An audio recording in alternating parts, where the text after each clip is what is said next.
ইসলাম রাষ্ট্র ধর্ম থাকবে। এটা সরকার বলে নাই, ভালো করে শোনেন, প্রধানমন্ত্রী বলে নাই, সরকারের দায়িত্বশীল কেউ বলে নাই, বলেছিল এক পাগলা। অনেক কিছু মনে করেছিল, বই কি হলো রে, কথা বলে না, ঠিক কিনা বলে, বই কি হলো রে, বলে টাইম নাই, টাইম নাই, বলে হুজুরদের টাইম নাই, হেফাজতের টাইম নাই, চরমনায়ের টাইম নাই। আমরা বলি তার মতো নাস্তিকের এই বাংলার মুসলমানদের কাছে 4 পয়সা খান নাই। আসসালামু আলাইকুম ওয়া রাহমাতুল্লাহি ওয়া বারাকাতুহু।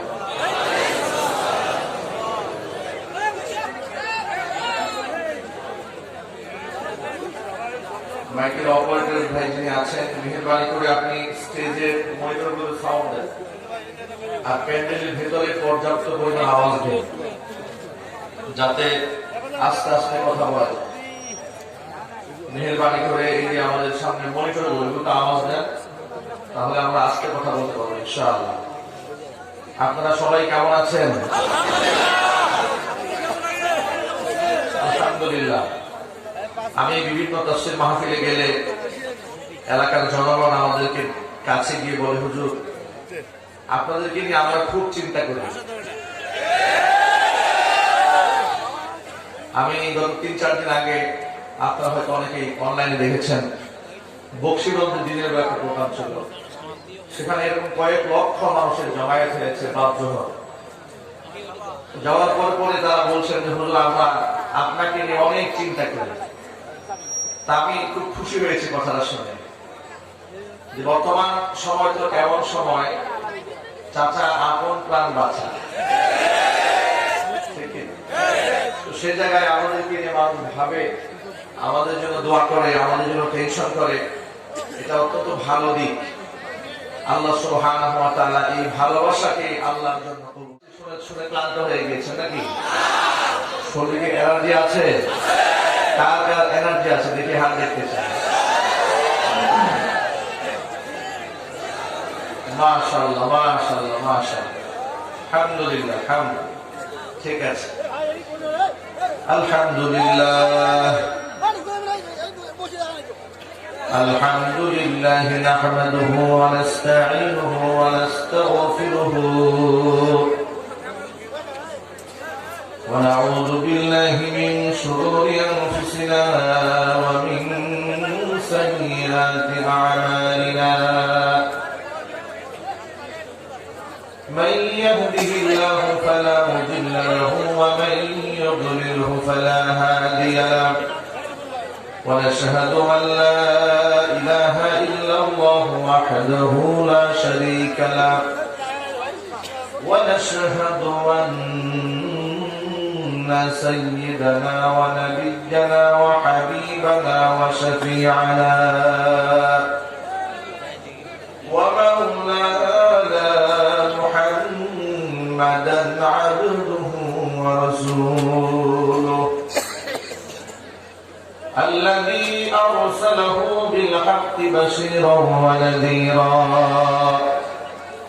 وداعيا إلى الله بإذنه وسراجا منيرا. فقد قال الله تعالى في كلامه المجيد وفي فرقانه الحميد. أعوذ بالله من الشيطان الرجيم. بسم الله الرحمن الرحيم. إن الله وملائكته يصلون على النبي يا أيها الذين آمنوا صلوا عليه وسلموا تسليما. اللهم صل على محمد وعلى آل محمد كما صليت على إبراهيم وعلى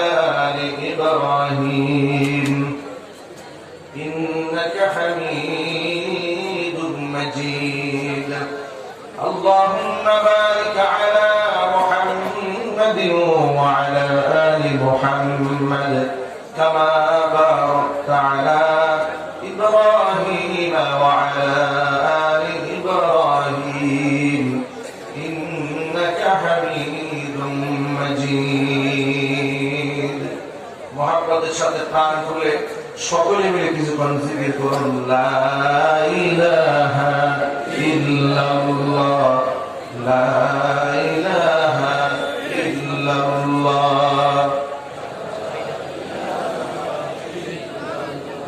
জবান ছেড়ে সবাই পড়ে লা ইলাহা ইল্লাল্লাহ লা ইলাহা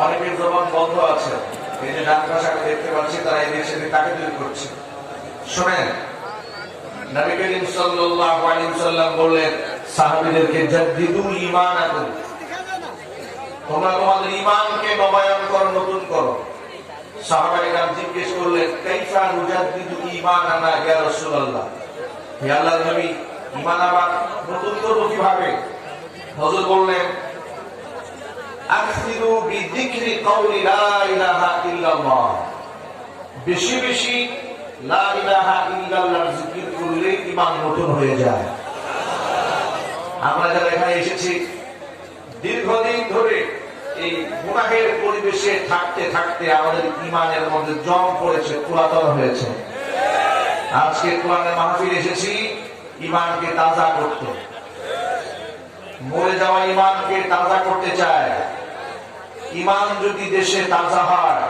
তাহলে ঈমানের বিরুদ্ধে চক্রান্ত মরে যাবে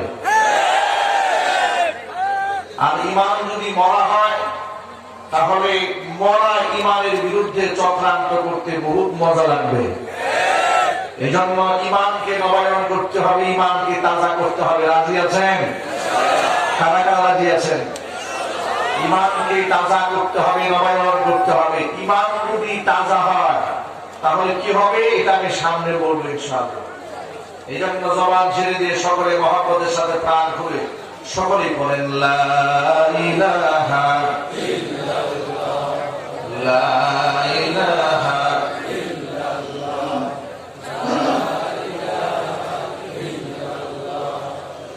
লা ইলাহা ইল্লাল্লাহ লা ইলাহা ইল্লাল্লাহ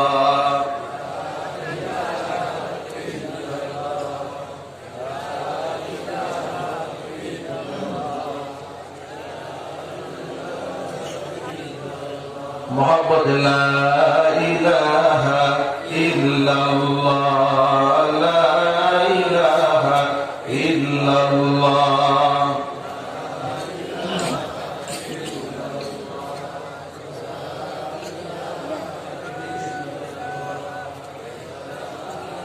ला इलाहा इल्लल्लाह मुहम्मदुर रसूलुल्लाह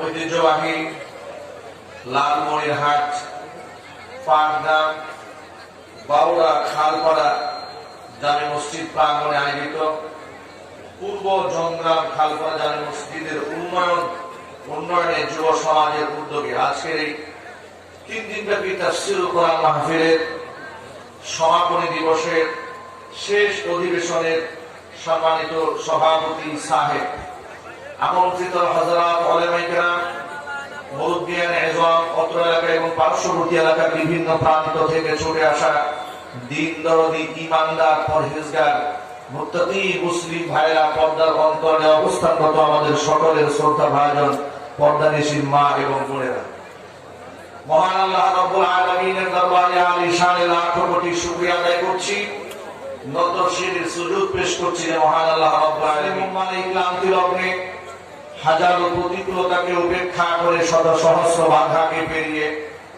হাজার হাজার মানুষকে একত্রিত হয়ে কোরআনে কারীম থেকে আলোচনা করা আলোচনা শোনার সুন্দর পরিবেশ আল্লাহ পাক আমাদের জন্য করে দিয়েছেন এজন্য আপনারা খুশি না বেজার কম না বেশি? উচ্ছ্বসিত কণ্ঠে খুশি মনে মন প্রাণ উজাড় করে আল্লাহ সুবহানাহু ওয়া তাআলার শেখানো ভাষায় শুকরিয়া আদায় করছি। জবান ছেড়ে দিয়ে সকলে একযোগে বলছি আলহামদুলিল্লাহ। রব্বানা লাকাল হামদ হামদান কাসীরান তাইয়িবান মুবারাকান ফীহি। রব্বানা লাকাল হামদু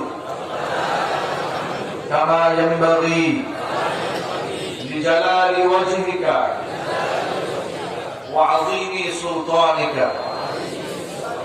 আল্লাহ রাব্বুল আলামিন আজকে এই 3 দিন ব্যাপী তাফসীরুল কুরআন মাহফিলের সমাপনী দিবসের তাফসীরকে কবুল করুন, মঞ্জুর করুন। আমিন। অক্লান্ত পরিশ্রম করে বেহেশতের বাগান যারা সাজিয়েছে, দূরদরাজ থেকে যারা শোনার জন্য এসেছেন, সকলকে আল্লাহ সুবহানাহু ওয়া তাআলা হেদায়েতে কামিলা নসিব করুন। আমিন। কোরআন মাজিদ থেকে সেই মূল প্রতিপাদ্য বিষয় আমরা যেন আলোচনা করতে পারি, যে আলোচনা করলে, আলোচনা শুনলে ঈমান তাজা হয়, অন্ধকার দূর হয়ে যায় অন্তর থেকে, আলোর দূর থেকে সৃষ্টি হয়। কোরআন সুন্নাহ থেকে সেই ফায়দামন্দ আলোচনা করার এবং শোনার তৌফিক আল্লাহ তাআলা আমাদের সকলকে দান করুন। আমি সকল ভাইদেরকে বলছি, হেদায়েতের কিতাব কোরআন মাজিদ। কোরআনের মাহফিল হচ্ছে পৃথিবীর মধ্যে সর্বোৎকৃষ্ট মাজলিস। এই মাজলিসে বসেও যদি আমি আমার নিজেকে শুধরাতে এবং বদলাতে না পারি, তাহলে পৃথিবীতে আমাকে ভালো করার আর কোনো হাসপাতাল নেই। এরা হচ্ছে সেই ট্রিটমেন্টের জায়গা, এরা হচ্ছে সেই চিকিৎসা কেন্দ্র যেখানে এসে আমি ভালো হতে চাই। কারণ এই কোরআন তো সেই কোরআন যে কোরআনের কাছে সেই কয়লার টুকরা সমতুল্য এক একজন ব্যক্তি হীরা টুকরায় পরিণত হয়েছে। কোরআনকে বক্ষে ধারণ করে আল্লাহ পাক এমন ব্যক্তিকে জিরো থেকে হিরো বানিয়ে দিয়েছেন। আবার কোরআনের সাথে বেয়াদবি নাফরমানি করেছে, একজন হিরো থেকে আল্লাহ পাক ডাস্টবিনের জিরো বানিয়ে দিয়েছে। সেই কোরআনের মাহফিলে এসে যদি আমি আমার শুনতে না পারি, আমি যদি বদলাতে না পারি, আমি যদি আমার জীবনের লক্ষ্য এবং উদ্দেশ্য সম্পর্কে অবগত হতে না পারি, এর থেকে পরিতাপ, এর থেকে দুঃখ ভারাক্রান্ত হওয়া ছাড়া আর কি হতে পারে? আপনারা জানেন, আবু জেহেলের বাড়ি ছিল একদম হারাম চত্বরে। যারা হজে গিয়েছেন, বাইতুল্লাহ গিয়েছেন, তারা দেখেছেন আপনারা, একদম হারাম চত্বরে যেখান থেকে জমজমের পানি উঠে, এর পাশেই দেখবেন আপনার আবু জেহেলের বাড়ির সীমানা। যদিও লোকেরা মানুষের কাছে প্রসিদ্ধি পেয়েছে যে আবু জেহেলের বাড়িতে বাইতুল্লাহ আপনার বাইতুল খালা বানানো হয়েছে, বাথরুম বানানো হয়েছে, কিন্তু মৌলিক বিষয় সেটা নয়। মূল বিষয় হচ্ছে একদম সাফা যে পাহাড়, এই পাহাড়ের পাশেই ছিল আবু জেহেলের বাড়ি। কিন্তু হারাম চত্বরে থাকার পরেও তার কপালে হেদায়েত নসিব হয়নি। পক্ষান্তরে আবু বকর সিদ্দিক রাদিয়াল্লাহু তাআলা আনহু, হারামের বাহিরে তার বাসস্থান ছিল, আল্লাহ পাক তাকে হিদায়াত দান করেছেন। কোরআন হাতে পাওয়ার পরেও যে মুসলমানের কলিজা খুলল না, যার চক্ষু দিয়ে বস্তু বিকলিত হলো না, এখান থেকে হেদায়েত খুঁজে পেলেন না, এটাকে সাম্প্রদায়িকের বই বানায় ছাড়লেন। এরা হচ্ছে বর্তমান জামানার আবু জেহেলের নাতিপুতি। মনে রাখবেন, কোরআন মাজিদের প্রতিটি আয়াত, প্রতিটি বিধানকে, প্রতিটি মুসলমানকে হাসি মুখে মেনে নিতে হবে বাধ্য। কোরআনের আয়াত মানতে, কোরআনের আয়াত বলতে, কোরআনের আয়াত বুঝতে এখানে কারো কোনো আপত্তি আছে নাকি? এখানে আওয়ামী লীগ, বিএনপি, জামাত ইসলাম জাতীয় পার্টির রাজনীতি করা দেশে, কিন্তু কোরআন মাজিদের বিধিবিধান নিয়ে আলোচনা করতে নিষেধ নাই তো? কোরআন মাজিদের মন খুলে আলোচনা করতে চায়, আলোচনা শুনতে চান, কারা কারা হাত দেখতে চায়?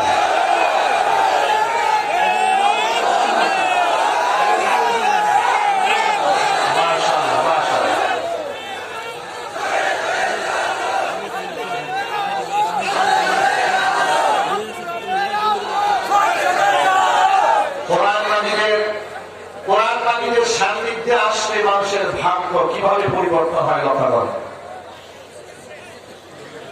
কোরআন মাজিদ আল্লাহ রাব্বুল আলামিন নাযিল করে দেওয়ার পর হুজুরকে বললেন, আলিফ লাম রা কিতাবুন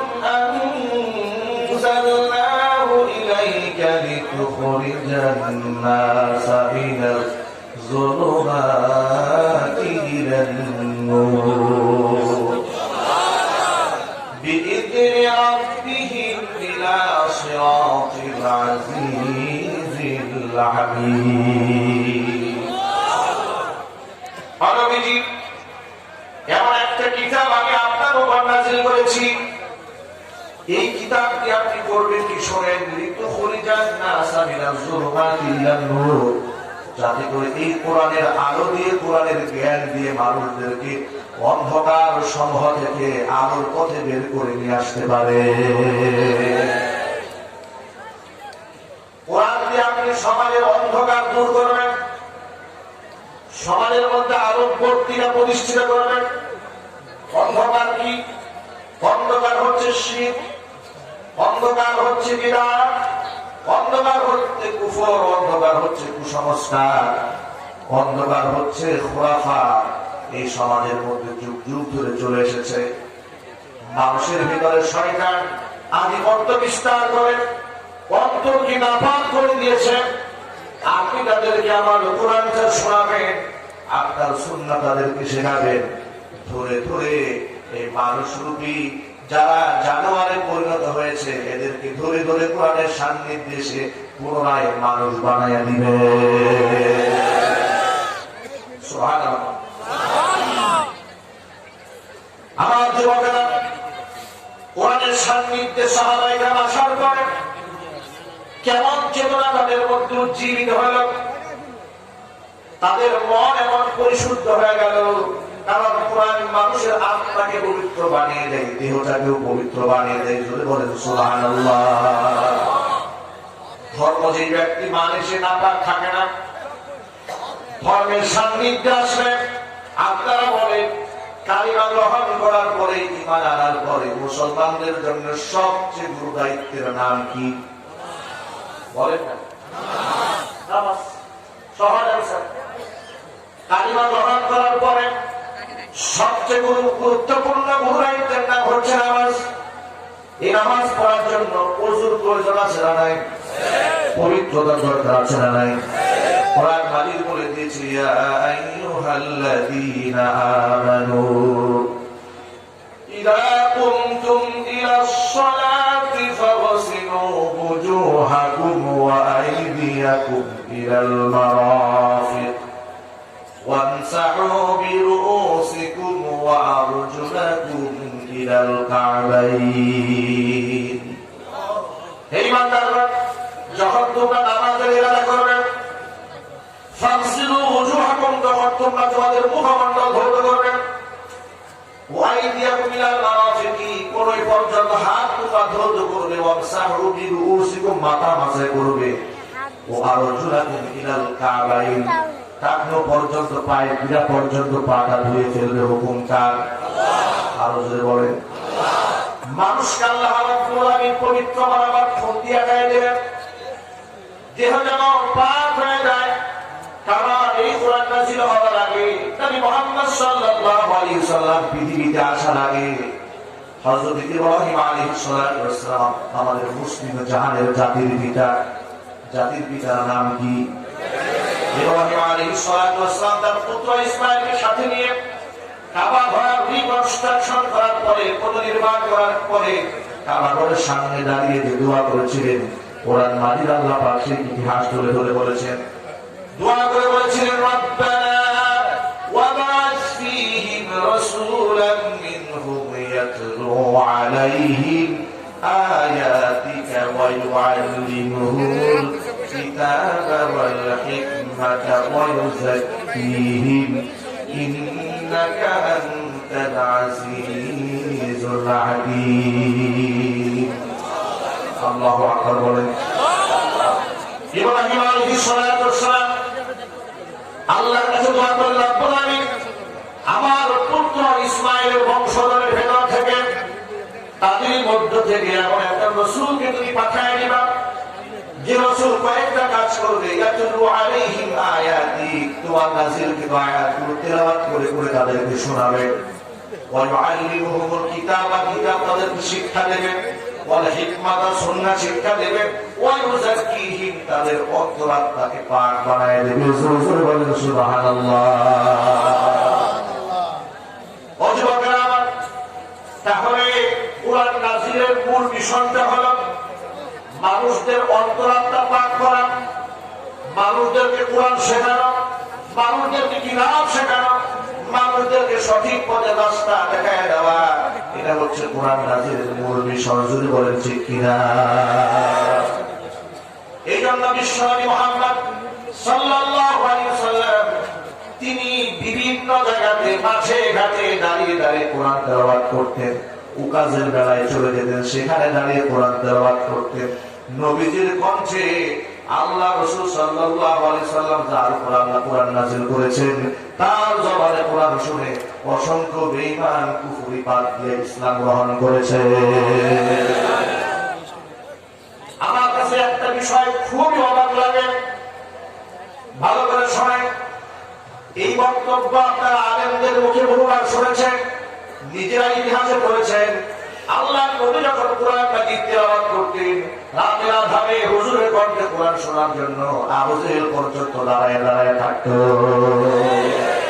কথা বলে না ঠিক? আপনি যতগুলো সিরাতের গ্রন্থ আছে, সমস্ত সিরাতের মধ্যে এই অংশটা পাবেন যে রাসূল সাল্লাল্লাহু আলাইহি ওয়াসাল্লাম কোরআন পড়তেন। শুধু আবু জাহাল না, আবু জাহাল, উতবা, শাইবা, ওয়ালিদ ইবনুল মুগীরা, আবু সুফিয়ান, এই সমস্ত মক্কার বড় বড় কুরাইশি লিডার, কুফফারদের নেতা যারা, তারা রাতের বেলায় রাসূলের কণ্ঠে কোরআন শোনার জন্য রাতের ঘুমকে হারাম করে দিয়েছে। সুবহানাল্লাহ বলছেন না আপনারা? এই কথাটা কেন বললাম, এর একটা মূল রহস্য রয়েছে। শোনেন, ১৫০০ বছর আগে কোরআনকে যারা মানতে পারে, কোরআনকে যারা দিনের বেলায় মানুষের সামনে অস্বীকার করেছে, রাতের বেলায় কোরআনের পাগল হয়ে নিজেরা রাত জেগে নবীজির কণ্ঠে কোরআন শোনার জন্য চেষ্টা করেছে। ঠিক কিনা জোরে বলেন? কিন্তু বর্তমান জামানায় আবু জেহেল জনায় কিন্তু তার নাতি-পুতিরা এতটাই অ্যাডভান্স, কোরআন তো তারা শুনতেও চায় না, কোরআন তো যারা বলতে চায় তাদের কণ্ঠটাকে টুটিটাকে চেপে ধরার ষড়যন্ত্র চালায়। ওই সমস্ত আবু জেহেলের নাতি-পুতিরা শুনে রেখো, ১৫০০ বছর আগে আবু জেহেল যখন মিশন নিয়ে নেমেছিল, মুসলমানরা মাত্র ৩১৩ জন। এই সুযোগে তাদেরকে ধ্বংস করে দেওয়া যায়, এই চান্স নিয়ে তারা এসেছিল। আল্লাহ পাক বলেন, ওয়ালাকাদ নাসারাকুমুল্লাহু বিবাদরিন ওয়া আনতুম আদিল্লা। তোমরা ছিলে সংখ্যায় একবারে খুবই কম, জীর্ণ শীর্ণ অবস্থা, তীর নাই, তলোয়ার নাই, ধনুক নাই, যুদ্ধাস্ত্র নাই, ঢাল নাই, এমন অবস্থায় আমি আল্লাহ তোমাদেরকে সাহায্য করে দিয়েছিলাম। তোমাদের বিজয় অবশ্যম্ভাবী। তবে শুধু একটা বিষয় মাথায় রাখবা, ওয়ালা তাহিনু ওয়ালা তাহজানু ওয়া আনতুমুল আ'লাউনা ইন কুনতুম মুমিনিন। বিজয় তোমাদের আসবে, হীনমন্যতায় ভোগার কোন কারণ নাই। ষড়যন্ত্র দেখে থমকে আর ভরতে গেলে চলবে না।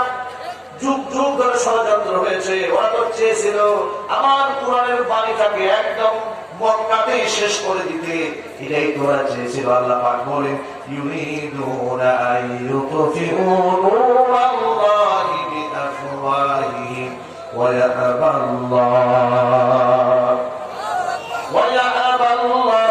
ইল্লা আইয়ুতিম্মা নূরাহু ওয়ালাউ কারিহাল কাফিরুন। মুখের ফুৎকার দিয়ে আমি আল্লাহর হেদায়েতের নূর কি, আমার কোরআনের নূর কি ওরা নিভিয়ে দিতে চেয়েছিল। আমি আল্লাহ চ্যালেঞ্জ গ্রহণ করলাম যে না, আমি আমার হেদায়েতের নূরকে পূর্ণতায় পৌঁছায় দেব, এদের কাফের বেঈমানদের গায়ে যতই জ্বালা হোক না কেন। ইতিহাস সাক্ষী, ইসলামের বিরোধিতাকারী আবু জেহেল ধ্বংস হয়েছে, উতবা শাইবা ধ্বংস হয়েছে, ওয়ালিদ ইবনুল মুগীরা জমিন থেকে বিদায় হয়ে গেছে। অতএব যুগ যুগ ধরে আবু জেহেলের নাতি-পুতি যারা জন্ম নিয়েছে তারাও ধ্বংস হয়েছে। বর্তমানে আবু জেহেলের নাতি-পুতিদের প্রযুক্তির লেটেস্ট ভার্সন যারা আছে তাদেরও ধ্বংস আমাদের চোখের সামনে আমরা দেখতে পাচ্ছি। কয়েকদিন আগে এক বেয়াদব বলেছে এদেশে ইসলাম রাষ্ট্র ধর্ম থাকবে না। এটা সরকার বলে নাই, ভালো করে শোনেন, প্রধানমন্ত্রী বলে নাই, সরকারের দায়িত্বশীল কেউ বলে নাই, বলেছিল এক পাগলা। কেউ অনেক কিছু মনে করেছিল, বই কি হলো রে, কথা বলে না, ঠিক কিনা বলে, বই কি হলো রে, বলে টাইম নাই, টাইম নাই, বলে হুজুরদের টাইম নাই, হেফাজতের টাইম নাই, চরমনায়ের টাইম নাই। আমরা বলি তোর মতো নাস্তিকের এই বাংলার মুসলমানদের কাছে 4 বছর পার করে।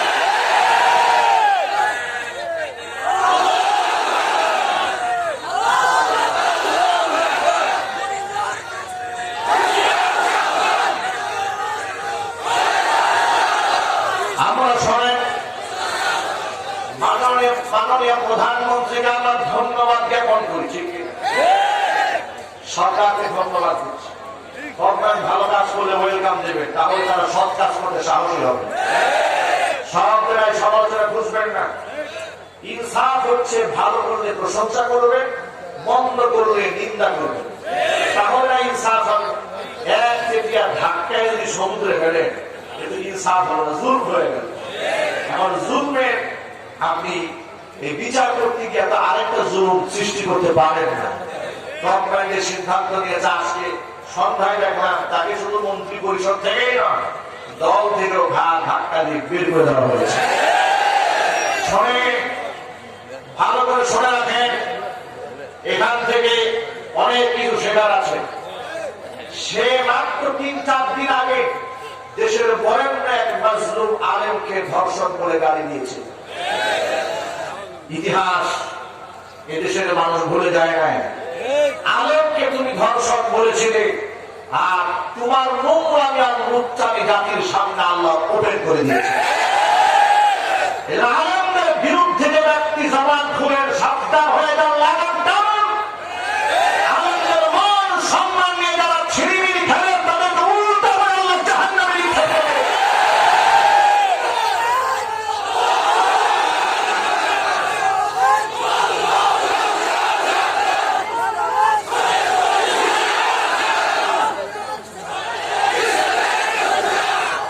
আপনারা ভালো করে শোনেন, বরেণ্য একজন আলোচকের ব্যাপারে এই পাগলা বলেছিল যে অমুক আলোচক ঠিক ঠিক বলে, তো এটা কি ওর বাপ দাদার কাওলা করে কিনা, এভাবে বিয়াদবি করেছিল কিনা, কথা বলে।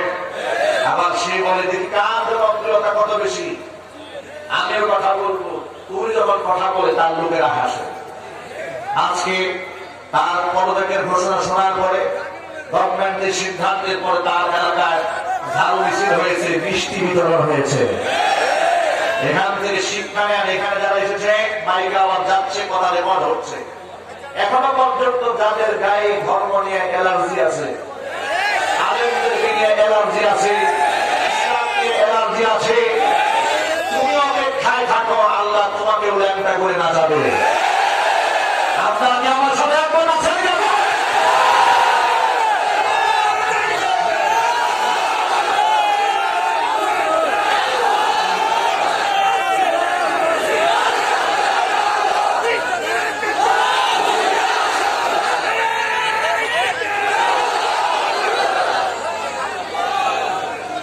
আমি আমার সকল যুবক ভাইদেরকে বলছি, যুবকেরা, এজন্য হতাশায় ভুগবেন না। কষ্ট জীবনে যদি আসে, ভয় পাওয়ার কোন কারণ নাই, বিজয় দেবেন কে? যদি বলেন না কেন এত সহজে বিজয় আশা করেন কেন? ইসলামকে এত সহজে আসে নাই। আপনারা তো আসছে শুধু হালুয়া খাওয়ার জন্য অস্থির, কথা বলে ঠিক কিনা? দেখবেন ভালোই রবিউল আউয়াল আসেন, আর আসে তো শুধু ঢেউ উঠছে, ঢেউ, ঠিক কিনা? বৃষ্টির মিছিল হয়, রাস্তায় রাস্তায় এরকম বড় বড় সাউন্ড বক্স লাগিয়ে গান বাজে, এসকে তাদের খুব মহব্বত করে। কিন্তু এদেশে বিখ্যাত নাস্তিকেরা আমার রাসূলকে ধর্ষক বলে গালি দেয়, এগুলা নিয়ে তাদের কোন জীবনে পরিবার সরে নাই। আচ্ছা, এটা কি আওয়ামী লীগ বিএনপির প্রশ্ন? এটাও কি রাজনীতির প্রশ্ন? এখানে অসংখ্য আওয়ামী লীগরা আছে, রাসূলকে গালি দিয়ে তারা সহ্য করতে পারবে? কিন্তু কিছু কিছু ক্ষেত্রে এমন দেখা যায় কোরআন সুন্নাহর ব্যাপারে সমাজের কিছু লোকেরা থাকে ঘুম নীরব, মন্দিরে হামলা হলে তারা হয় খুব সরব। আমি তাদের বলে দিতে চাই, মন্দিরে যারা হামলা করে তারা মুসলমানদের কেউ হতেই পারে। ইসলাম কারো ধর্মের উপর আঘাত দিতে শেখায়নি। আঘাত দিবেন তো দূরের কথা, তার ব্যাপারে একটু শব্দ করে তাকে মনে আঘাত দেওয়া কোনো পারমিশন ইসলাম আপনাকে দেয়নি। যার কারণে যুগ যুগ ধরে যে দেশ সাক্ষী, আসমান এবং জমির সাক্ষী, ইতিহাস সাক্ষী যে মুসলমানেরা কোনদিন মন্দির ভেঙে মসজিদ বানায়নি, মুসলমানেরা কোনদিন কারো ঘর বাড়িতে আগুন লাগায়নি। আগুন কারা লাগিয়েছে? বহু প্রমাণ এরকম আছে, নিজেরা আগুন লাগিয়ে মুসলমানদের বদনাম করার চেষ্টা চালিয়েছে। এমন ইতিহাস বাংলাদেশে নাই, বাংলাদেশে নাই। তাহলে যারা এই মুসলমানদের ভাব মূর্তি বিশ্বকর্মারে তাদের অবস্থানকে তুচ্ছ-তাচ্ছিল্য করার জন্য ষড়যন্ত্রমূলক ভাবে মুসলমানদের দেশে থেকে মুসলমানদের খেয়ে পড়ে মুসলমানদের বদনাম বিশ্ববাজারে উঠাইয়া দেয়, তারা আবার নিজেদেরকে খুব আপনার চেতনা ব্যবসায়ী হিসেবে পরিচয় দেয়। তাদের চেতনা খেলায় আমরা টেলিভিশনে সংবাদও দেখতে পাই। এত চেতনা তাদের, প্রতিনিয়ত চেতনা জাগতেই থাকে, জাগতেই থাকে। এই চেতনা ব্যবসায়ীদের একজন হচ্ছে ৭১ টেলিভিশনে সংবাদকের সাংবাদিকদের প্রধান শাকিল। চিবিয়ে চিবিয়ে প্রতিনিয়ত আলেমদের বিরুদ্ধে সংবাদ উপস্থাপন করেছে, আলেমদেরকে লম্পট বাড়াবার জন্য হাজারো চেষ্টা চালিয়েছে। কিছুদিন আগে আল্লাহ পাক করে উল্লেখ করছে, আমরা করি নাই, হুজুরা করে নাই। কোন ব্যাপার ফাঁসি হুজুরা করেছে? কে করেছে? কথা বলেন না, এটা আল্লাহ করেছে। এটা আপনারা জানেন না। ও তো চেয়েছিল যে আলেমদের ব্যাপারে বদগুমানি মানুষের অন্তরে দিলে তাহলে আলেমরা এমন লাঞ্ছিত হবে সমাজে যাতে মুসলমানরা সন্তানদেরকে আলেম বানাবার স্বপ্ন না দেখে। বাংলাদেশের একটা চক্র এখনো চায় মাদ্রাসার উন্নয়ন না হোক, মসজিদের উন্নয়ন না হোক, আলেমদের উন্নতি না হোক। আলেমদের একটা ঘুষ মেরে হাইলাইট করে পত্রিকায় প্রচার করে, বদনাম করে প্রচার করে, আলেমদের ভালোটা চিরদিন চোখ বন্ধ করে দেখে, চোখ মেরে তাকেও দেখতে চায় না। ঠিক না? সে ৭১ টেলিভিশনের সাংবাদিক শাকিল সাহেব গার্লফ্রেন্ড তাকে ফোন করেছে, ফোনে বলছে, দেখেছেন না, তাকে বললো যে আপনি যে আমার সাথে এই কাজগুলো করবেন, আপনি আমার বাচ্চা নষ্ট করবেন, এই করলেন সেই করলেন, বিবাহ করবেন না। বলে আগে তুমি তো আমার ৫৫ নম্বর আইছে, শুনে মনে অনেক কষ্ট আছে আমাদের। আজকে আমাদেরকে কথা বলতে দেন না আপনারা। এই ৫৫ নম্বর আইনের ব্যবহার করে যারা নারীর অধিকারকে খর্ব করেছে, নারী জাতির সাথে তামাশা করেছে, মায়ের জাতকে টিস্যু পেপার হিসেবে ব্যবহার করেছে, এমন লম্পটদের এই বাংলার মাটিতে জামির হয় কি করে মুসলমান জানতে চায়।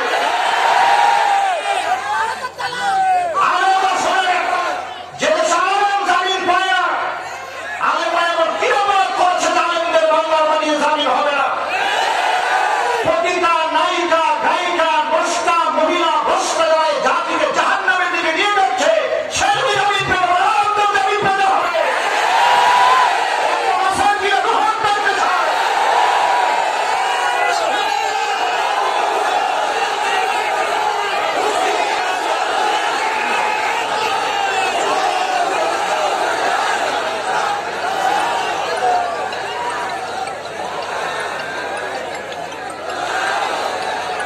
আমরা যদি শোনেন রাজনৈতিক আলাপ আলাপ ভিন্ন জায়গায়, কিন্তু ধর্মের ক্ষেত্রে কোনো রাজনীতি চলবে না।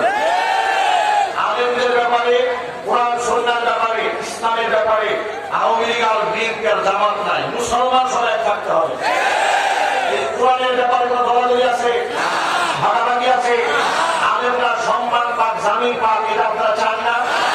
আপনারা তো হাত দিতে চায়।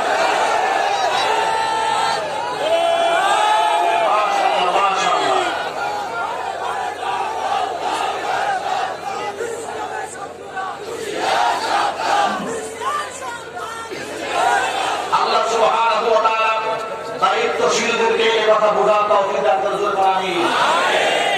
আমার যুবকেরা, আমি আপনাদেরকে আহ্বান জানাই, ১,৫০০ বছর আগে বিশ্বনবী মুহাম্মদ রাসূলুল্লাহ সাল্লাল্লাহু আলাইহি সাল্লাম দুটি মূল্যবান সম্পদ আমাদেরকে উপহার দিয়েছেন।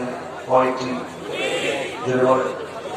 আল্লাহ বলেন, তারাকতু ফীকুম আমরাইন লান তাদিল্লু মা তামাসসাকতুম বিহিমা কিতাবাল্লাহি ওয়া সুন্নাত রাসূলি আও কামা ক্বালা আলাইহিস সালাতু ওয়াস সালাম। আমি নবী তোমাদের মাঝে দুটো জিনিস রেখে গেলাম, যতদিন পর্যন্ত দুটো জিনিস মজবুত ভাবে আঁকড়ায় ধরে রাখতে পারবে, আমি নবী বলে গেলাম, পশ্চিম কালো হেদায়েত থেকে তোমাদের পা ফসকে যাবে না। একটা জিনিসের নাম হচ্ছে কিতাব আল্লাহ, আল্লাহ পাকের কিতাব কোরআন মাজিদ, আরেকটা হচ্ছে সুন্নাত রাসূলিহি, আমি নবী মুহাম্মদ সাল্লাল্লাহু আলাইহি ওয়াসাল্লামের সুন্নাত। এই দুইটা জিনিস যদি আঁকড়ায় ধরে রাখতে পারো, হুজুর বলেন তাদের পশ্চিম কালে তোমাদের পা ফসকে যাবে না। অত্যন্ত দুঃখ ভরা ক্লান্ত মন নিয়ে বলতে হয়, আজকে দাবিতে আমরা মুসলমান বাংলাদেশে ৯২%, ৯৫% দাবিতে মুসলমান হয়েছি, কিন্তু কার্যত মুসলমান আমরা হতে পারি নাই। কার্যত মুসলমান হতে পারি নাই, তার কারণটা শোনেন।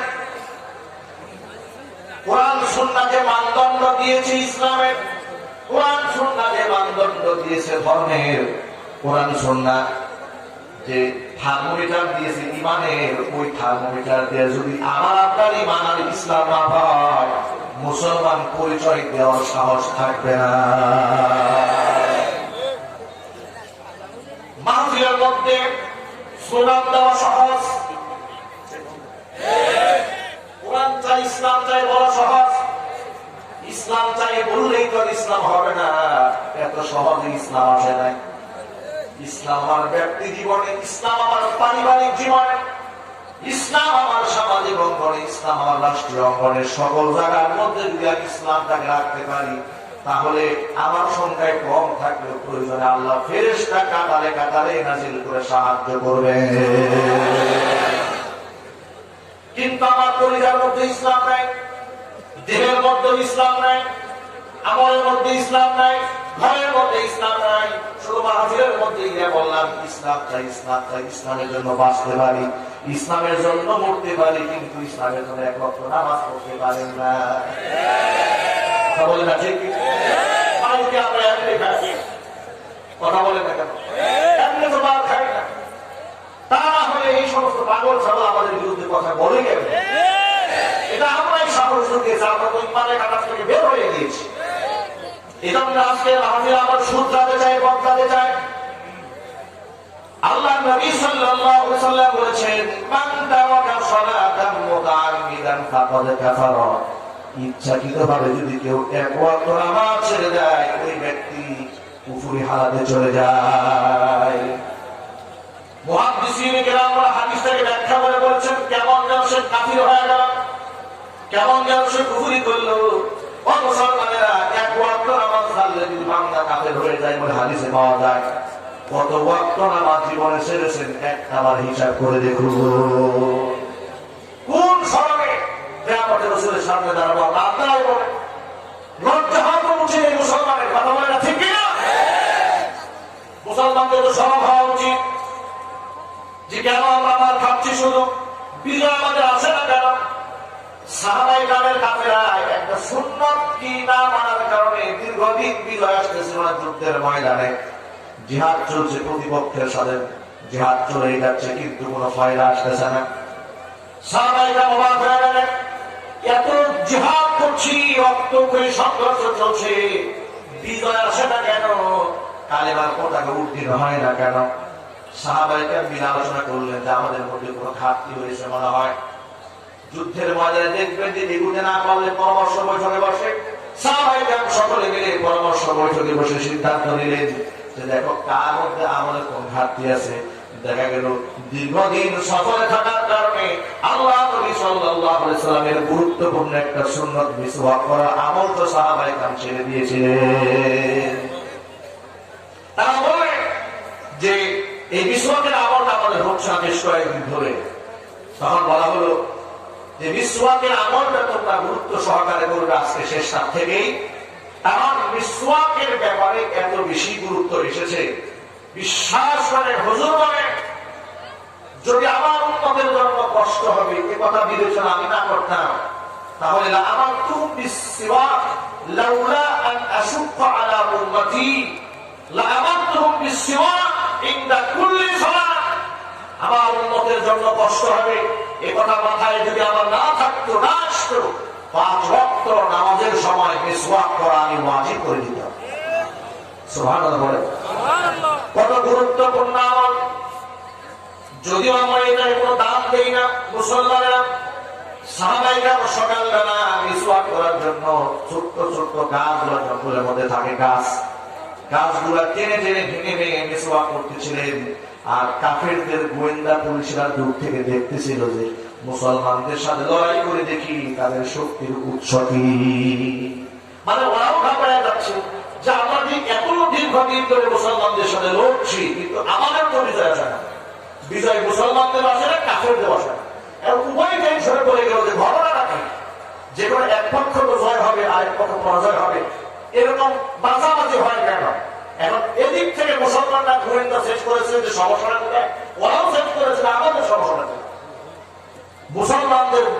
মুসলমানদের অবস্থা দেখার জন্য কাফেরদের ভেতর থেকে গোয়েন্দারা শেষ রাতে দেখে মুসলমানরা ওই যে ছোট ছোট গাছগুলো ভেঙে ভেঙে মিসওয়াক করছে। সেই সুন্নতের আমলের বদৌলতে আল্লাহ তাআলা কাফেরদের দৃষ্টি বিভাগ করে দিয়েছেন। কাফেররা চোখ দিয়ে দেখছে যে মুসলমানরা বিরাট বড় বড় গাছ হাত দিয়ে উৎসাহে উঠেছে। আল্লাহ আকবার বলছেন না, আপনাদের দৃষ্টি বিভাগ করে দিয়েছেন কে? আপনারা বলুন না কে? ওরা দূর থেকে দেখতে পাচ্ছি বড় বড় গাছের মুখা সহ হাত দিয়ে উঠায় ফেলছে, আর সেগুলোকে হাতে দুমরে মুসে ভেঙে হাত দিয়ে কামড়াইয়া বড় বড় গাছের মুখা খাচ্ছে। এই দৃশ্য কাফেররা দেখে অস্থির হয়ে গেছে, এরা মানুষ না, এরা দানব। এদের সাথে লড়াই করবো কেমন? এতদিন পর্যন্ত যা করে শুধু ভুল হয়েছে। যারা বড় বড় গাছ কামড়ায় খায়, সকালবেলা আমাদেরকে কামড়ায় খাওয়া যাওয়ার উপায় নাই। সবগুলো পানি এসে ময়দান ছেড়ে বিজয় আল্লাহ পাক দান করেছে।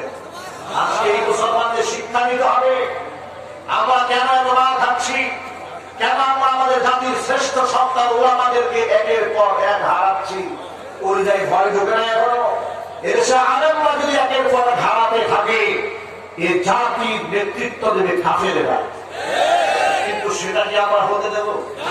চিল্লায় বলতে হবে, হতে দেব? নৈর্ভিত্তিক একটা প্রশ্ন দেখলাম পোশাক, সেখানে লেখা হয়েছে যে কোন প্রতিষ্ঠান জঙ্গিবাদের উৎস হিসেবে আপনার ঘাঁটি হিসেবে দায়িত্ব পালন করে। কোন প্রতিষ্ঠান? স্কুল, কলেজ, বিশ্ববিদ্যালয় নাকি মাদ্রাসা? দিয়েছে নৈর্ভিত্তিকের অ্যান্সার করা হয়েছে এটা মাদ্রাসা শিক্ষা ব্যবস্থা। এগুলো তারা করে, এগুলো তারাই করে যারা ডারউইনের মতবাদ মুসলমানদের শিক্ষা ব্যবস্থায় ঢোকায়। কথা বলে ঠিক কিনা? শিক্ষা কমিশনে কিছুদিন আগে এক কাদিয়ানি ঢুকেছিল, কাদিয়ানি সুকৌশলে তারা ঢুকেছিল। আমি আমার সকল ভাইদেরকে বলছি, ভাইরা আমার, এই দেশ সাক্ষী, দেশের সমস্ত মানুষ সাক্ষী। এদেশের মসজিদ, মাদ্রাসা, খানকাগুলোর মাধ্যমে মানুষের অন্তরে চিকিৎসা হয়। যদি বলে ঠিক কিনা? কোন আলেমকে আজ পর্যন্ত আপনার কোন মন্দিরে হামলা করতে বলেছে, মানুষ মারতে বলেছে? কথা আসতে বলেন কেন? যদি বলেন না আপনারা, বক্তা জীবনে মানুষ মারতে বলেছে, গাড়ি ভাঙচুর করতে বলেছে, হরতাল করতে বলেছে, অবরোধ করতে বলেছে, নারীদের উপর নির্যাতন করতে বলেছে। কোরআনের মাহফিলে এসে কেউ সন্ত্রাসী হয়েছে? কোরআনের মাহফিলে এসে মানুষরা নিজের ভুল শুধরায় তওবা করে খাঁটি মুসলমান হয়েছে। তাহলে এগুলো তারা যারা ধর্মটাকে ধর্মের মধ্যে ত্রাস সৃষ্টি করে নিয়ে মানুষকে দূরে সরিয়ে দিতে চায়, এগুলা হচ্ছে সমাজের মধ্যে। কারণ হচ্ছে ওই যে বিজয় তো আমাদের আসবে না ততক্ষণ, যতক্ষণ না পর্যন্ত সুন্নাতকে আঁকড়ায় ধরে রাখবো। একটা সুন্নত ছেড়ে দেওয়ার কারণে কাফেরদের সাথে সাহাবীদের বিজয় আসতেছিল না। সুন্নতকে তারা যেদিন ধরলেন, তারা ছোট্ট ছোট্ট মিসওয়াক দিয়ে দাঁত ব্রাশ করে, কাফেররা দেখতেছিল বড় বড় কাফের মুখা থাকছে, পালায় গেল কাছে বিজয় আল্লাহর বাগদান করলেন। এখান থেকে সকল ভাইদেরকে বলি, ভাইরা আমার, এত স্লোগান দিয়েও কাজ হবে না, চিল্লা পাল্লা করলেও কাজ হবে না।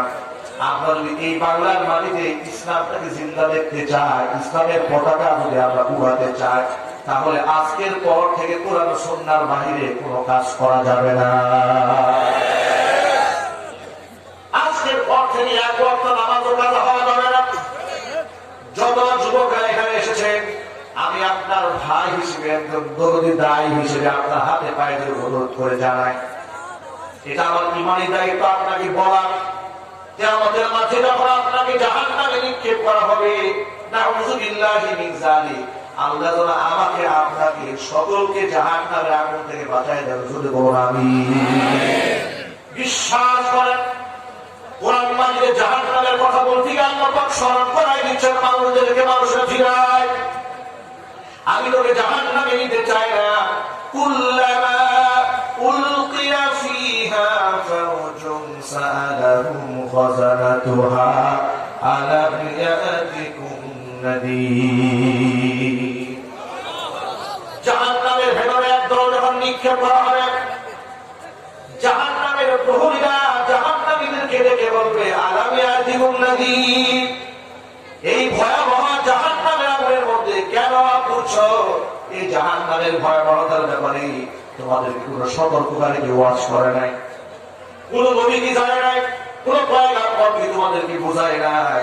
আল্লাহ নবী সাল্লাল্লাহু আলাইহি সাল্লাম বলেন, ও দুনিয়ার উম্মতেরা শোনো, জাহান্নামের আগুনের শাস্তির ভয়াবহতা, তীব্রতা, সিদ্ধান্ত এত বেশি, এই দুনিয়ার সবচেয়ে সুখী মানুষটাকে যদি একটা সেকেন্ডের জন্য জাহান্নামে ছেড়ে দেওয়া হয়, আর সাথে সাথে তার দেহ উঠে আনা হয়, তাকে যদি জিজ্ঞেস করা হয়, তুমি তোমার জীবনে কোন সুখ করেছিলে? সারা জীবনের সুখে থাকা ব্যক্তি একটা সেকেন্ডে জাহান্নামে পড়ার কারণে বলবে, আল্লাহর কসম, আমার জীবনে কোন সুখ আমি পাই নাই। পক্ষান্তরে আমার জান্নাতের নিয়ামতের কত প্রশস্ত লক্ষ্য করেন। নবীজি বলেন, এই দুনিয়ার মধ্যে সবচেয়ে কষ্টের জীবন কেটেছে, তাকে যদি জান্নাতের ভিতরে একটা সেকেন্ডের জন্য ছেড়ে দেওয়া হয় আর বের করে আনা হয়, যদি জিজ্ঞেস করা হয় তোমার জীবনে কোনো কষ্ট আছে, একটা মুহূর্ত জান্নাতে কাটানোর সাথে সাথে বান্দা বলবে, আল্লাহর কসম, আমি আমার জীবনে কোনোদিন কষ্ট পাই নাই। জোরে বলেন না সুবহানাল্লাহ। ওই জান্নাতে যাওয়ার আগ্রহ আমাদের আছে না নাই ভাই আমার? ওই জান্নাত থেকে আমরা যেতে চাই, ওই জাহান্নামের আগুন থেকে আমরা বাঁচতে চাই। দেখেন ফেরেশতারা আফসোস করে বলবে, মানে জাহান্নামে যে মানুষ জ্বলছে, এই দৃশ্যটা ফেরেশতারা কষ্ট পাবে। সুবহানাল্লাহ, আল্লাহু আকবার বলে। ফেরেশতারা বলবে, আলাম ইয়াতিকুম নাযীর, কেউ কি ওয়াজ নসিহত করে নাই, এই জাহান্নামের ভয় দেখায় নাই? জাহান্নামী লোকেরা বলবে, ক্বালু বালা ক্বাদ জাআনা নাযীর ফাকাযযাবনা ওয়া কুলনা মা নাযালাল্লাহু মিন শাইইন ইন আনতুম ইল্লা ফি দালালিন কাবীর। তখন জাহান্নামী লোকেরা বলবে, হ্যাঁ, ক্বালু বালা ক্বাদ জাআনা নাযীর, অবশ্যই অবশ্যই এসেছিল আমাদের কাছে সতর্কবাণী তো অনেকে আসছে।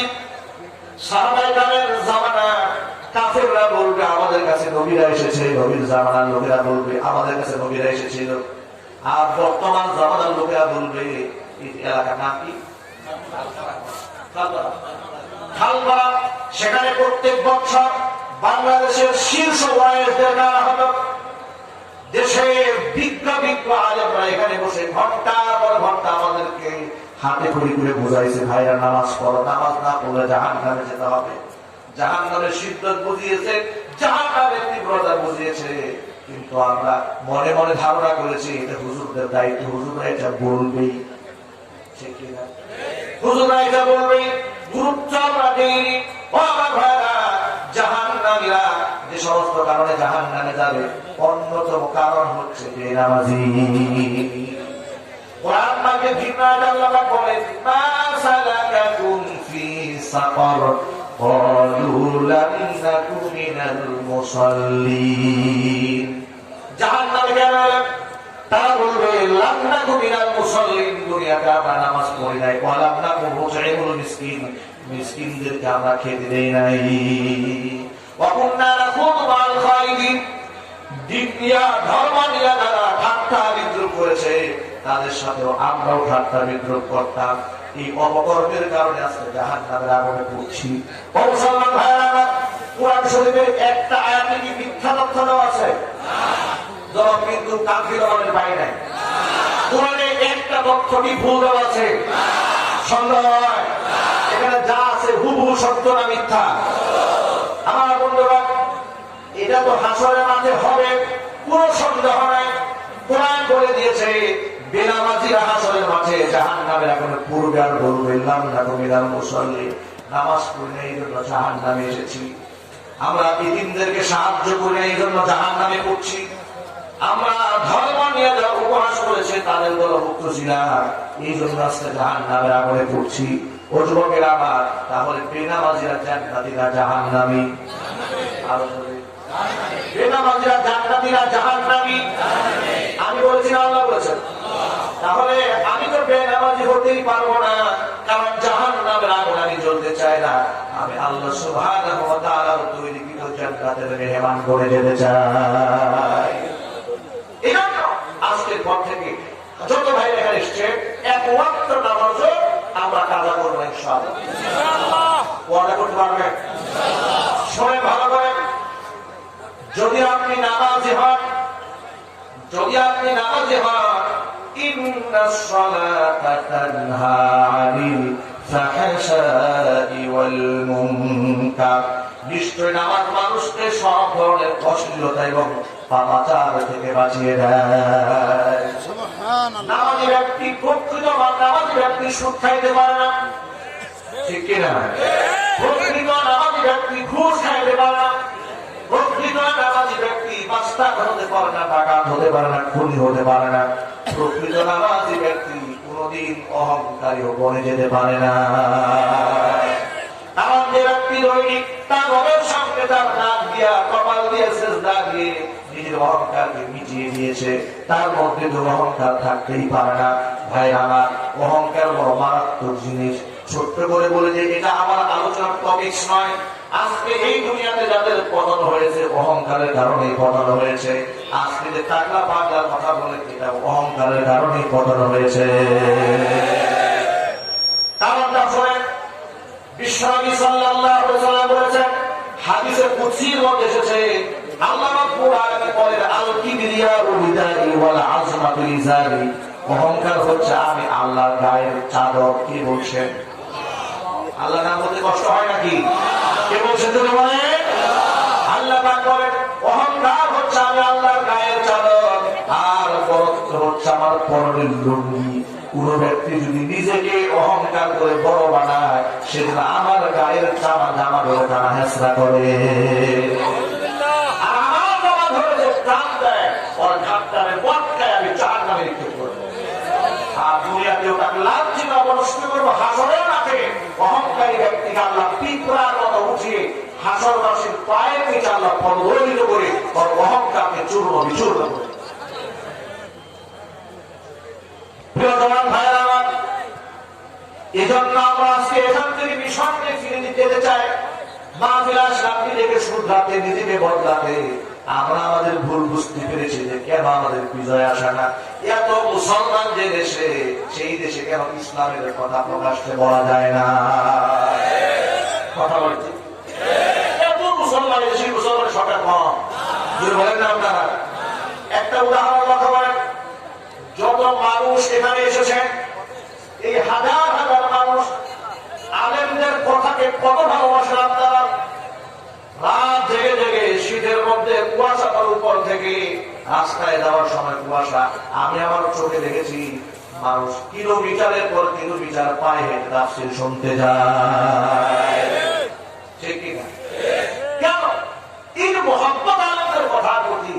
এই জামানা তো সেই জামানা, মানুষকে পকেটে টাকা খরচ করিয়েও তাদেরকে কথা শোনানো যায় না। বলেন ঠিক কিনা? তো সেই জামানা নিজের খেয়ে নিজের পকেটে টাকা খরচ করে কথা শুনবে এত সময় মানুষ আসে না। সেই জামানা আলেমদের বক্তব্য শোনার জন্য বাংলাদেশে আমরা যেখানে যাচ্ছি এই বাদ ভাঙা জোয়ারের মতো মানুষের ঢেউয়ের মতো আসতেছে। তাহলে এত জোয়ার থাকার পর আমরা রেজাল্ট পাই না কেন? রেজাল্ট আমাদের ঘরে আসে না কেন? এর মূল কারণটা শুনেন, রেজাল্ট ঘরে আসে না আমাদের মধ্যে বিভেদ আর অনৈক্যের কারণে। আমরা এই দুর্দিনের ফতোয়াবাজি করি, দুর্দিনের ফতোয়াবাজি করি। এটা আলিয়ার হুজুর, এটা কওমি হুজুর, এটা ওহাবি হুজুর, এটা সুন্নি হুজুর, পিঠের চামড়া থাকবে না। যারা বলছে আমার সিন্নি ঠিক আছে, যারা বলে আমার সিন্নি ঠিক আছে, তোমার সিন্নি ঠিক আছে, এদেশের ত্যাগী আলেমদের বক্তৃতার কারণে। তার সেটাই সিন্নি খাওয়া মোল্লা ছিল না, তার সেটাই সিন্নি খাওয়া মোল্লা ছিল না। আজকে যে সমস্ত আলেমরা জোর করে ইসলামের কথা বলার কারণে তোমার মসজিদ ঠিক আছে, মাদ্রাসা ঠিক আছে, তুমি যে বেতন পাচ্ছ এত আরামে, আরাম থাকতো না যদি আলেমরা জীবনের ছুটি নিয়ে কথা না বলতো। কথা বলতে হবে ঠিক কিনা? আলেমরা জীবনের ছুটি নিয়ে কথা না বললে বেঈমানরা রাস্তায় দাড়ি কামাই দিত, মাথার চুল টেনে ছেড়ে ফেলত। এদেশের ত্যাগী ওলামায়ে জীবনের ছুটি নিয়ে মাঠে ময়দানে রাতে দিনে পরিশ্রম করে ইসলামের জন্য জমিনটাকে উর্বর করে দিয়েছে, যাদের মন চাইলে ধর্মের বিরুদ্ধে কথা বলে সহজ ভাবে এমন বাতিলের জন্য হবে। এই জন্য আলেমদের পক্ষে কাজ করতে হবে, আলেমদের ডাকে সাড়া দিতে হবে। যেভাবে আজকে বাদ ভাঙা জোয়ারের মতো মাহফিলে এসেছেন, ইসলামের জন্য কোরআনের স্বার্থে ভেদাভেদ ভুলে যেতে হবে। ওয়াহাবি সুন্নি কওমি আলিয়া ভেদাভেদ ভুলে গিয়ে মুসলমান হিসেবে হাতে হাত রাখতে হবে, কাঁধে কাঁধ মিলাতে হবে। তাহলে দেখবে বিজয় আমাদের পদচুম্বন করতে বাধ্য হবে। এই নির্দেশটা আমার নয়, নির্দেশ আল্লাহ পাকের। আল্লাহ পাক বলেছেন ওয়া'তাসিমু বিহাবলিল্লাহি জামিআ ওয়া লা তাফাররাকু, বিচ্ছিন্ন হয়ে যাও না, তোমরা ঐক্যবদ্ধ থাকো। হুকুমটা হুকুমটা আল্লাহ পাকের হুকুম হলো ঐক্যবদ্ধ থাকতে হবে। আমাদের মধ্যে এত বেশি গুণামি, বলে হুজুর পাস করলি বলে এই তো আমার পীরের মুরিদ না। কথা বলে আমি তো জানি চুরি করি, আমি ভিন্ন পীরের মুরিদ, আমার দলের না। এমন ভাবে ওর দিকে তাকায়, এমন ভাবে আবু জাহেলের দিকে তাকাইছে। কথা বলেন, বলে আমি তো এই হুজুর তো ভিন্ন ধাঁচের হুজুর, আর আমি তো আরেক ধাঁচের হুজুর, এর সাথে আমার মুসলমান চলে। মনের এই সংকীর্ণতা আমাদেরকে খেয়ে ফেলেছে। কথা বলে ঠিক কিনা? আল কুফরু মিল্লাতুন ওয়াহিদা, বাতিলরা সব এক হতে পারে। আজকে সারা জীবন ওয়াজ করলাম ঐক্যের, আমরা এক হতে পারি না। মাছের ময়দানে কথা বলি ঐক্যের, কিন্তু ব্যবহার এত জঘন্য, এক হুজুরকে দেখে আরেক দিকে তাকায় থাকে। বাস্তবতা আছে না? তো জানতে খাবে না তো খাবে কারা? আমাদের মধ্যে এই চরিত্রের কারণে এক আলেম নির্যাতিত হয়, আরেকজনের কাজ পিছনে যে কাজটা ভালোই হয়েছে, দাওয়াতটা আছে, আমি একাই খাবো। কথা বলেন, আলেমের মাহফিল বন্ধ হলে আরেক আলেম খুশি হয়ে যায় যে আমার তো জোয়ার পরিবার, ওই হুজুরের মাহফিল নেই, সব দাওয়াত আমারই দেবে। দাওয়াত দিবে তোমার কয়েকদিন পরে, ভালো করে তোমার দাওয়াতের অপেক্ষায় থাকো। কথা বলেন, এই ধরনের মনের সংকীর্ণতা যারা আছে দূর করে ফেলে, সব এক হয়ে যায়। আমরা মুসলমান, আমরা কি কথা আপনার আওয়াজ দেন না? আমার মনে হয় আপনার বয়ান শুনতে শুনতে ক্লান্ত। আজকে শেষ দিন তো, এই 3 দিন শুনেছেন, আজকে ক্লান্ত হয়ে গেছে নাকি? আপনারা বলেন না এই সংকীর্ণতা দূর করা দরকার আছে না? আমরা কি এক হতে পারি না? যদি বলেন এক হতে পারি না, এমন ভাবে ঐক্যবদ্ধ থাকবে। মসজিদের মিম্বারে হক কথা বলার কারণে কোন বাতিল যদি কোন ইমামের বিরুদ্ধে কথা বলে, মসজিদের 99% মুসল্লি ঘা ধাক্কা দিয়ে বাতিলকে মসজিদের বের করে। এভাবে ঐক্যবদ্ধ থাকতে হবে, ভয় পাওয়ার কোনো কারণ নাই। বিভিন্ন মাহফিল মঞ্চে দেখবে হক্কানি আলেমদেরকে বাধা দেয় কিছু আবু জাহেলের নাতিপুতি, আছে না? আশ্চর্যের ব্যাপার, লাখ মানুষের সামনেও দাঁড়াতে সাহস পাই কেমনে? কথা বলে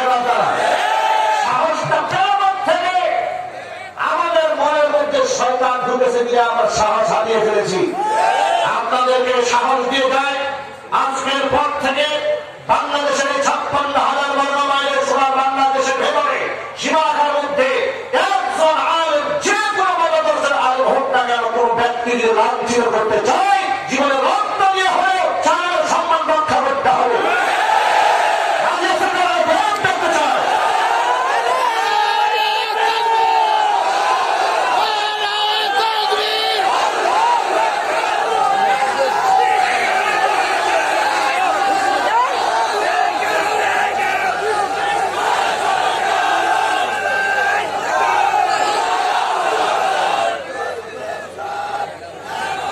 আমার যুবকেরা, এবার আসল কথা আসেন। আমাদের ঐক্য নষ্ট করে দিয়েছে শয়তান, বিভেদ সৃষ্টি করে দিয়েছে।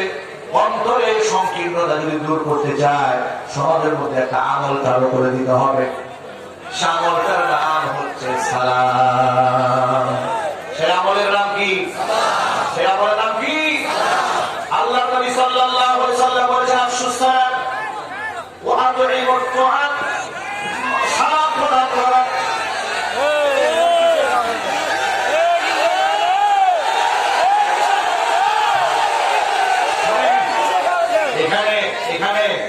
এখানে আমাকে কোনো বিধি নিষেধ দেয় নাই।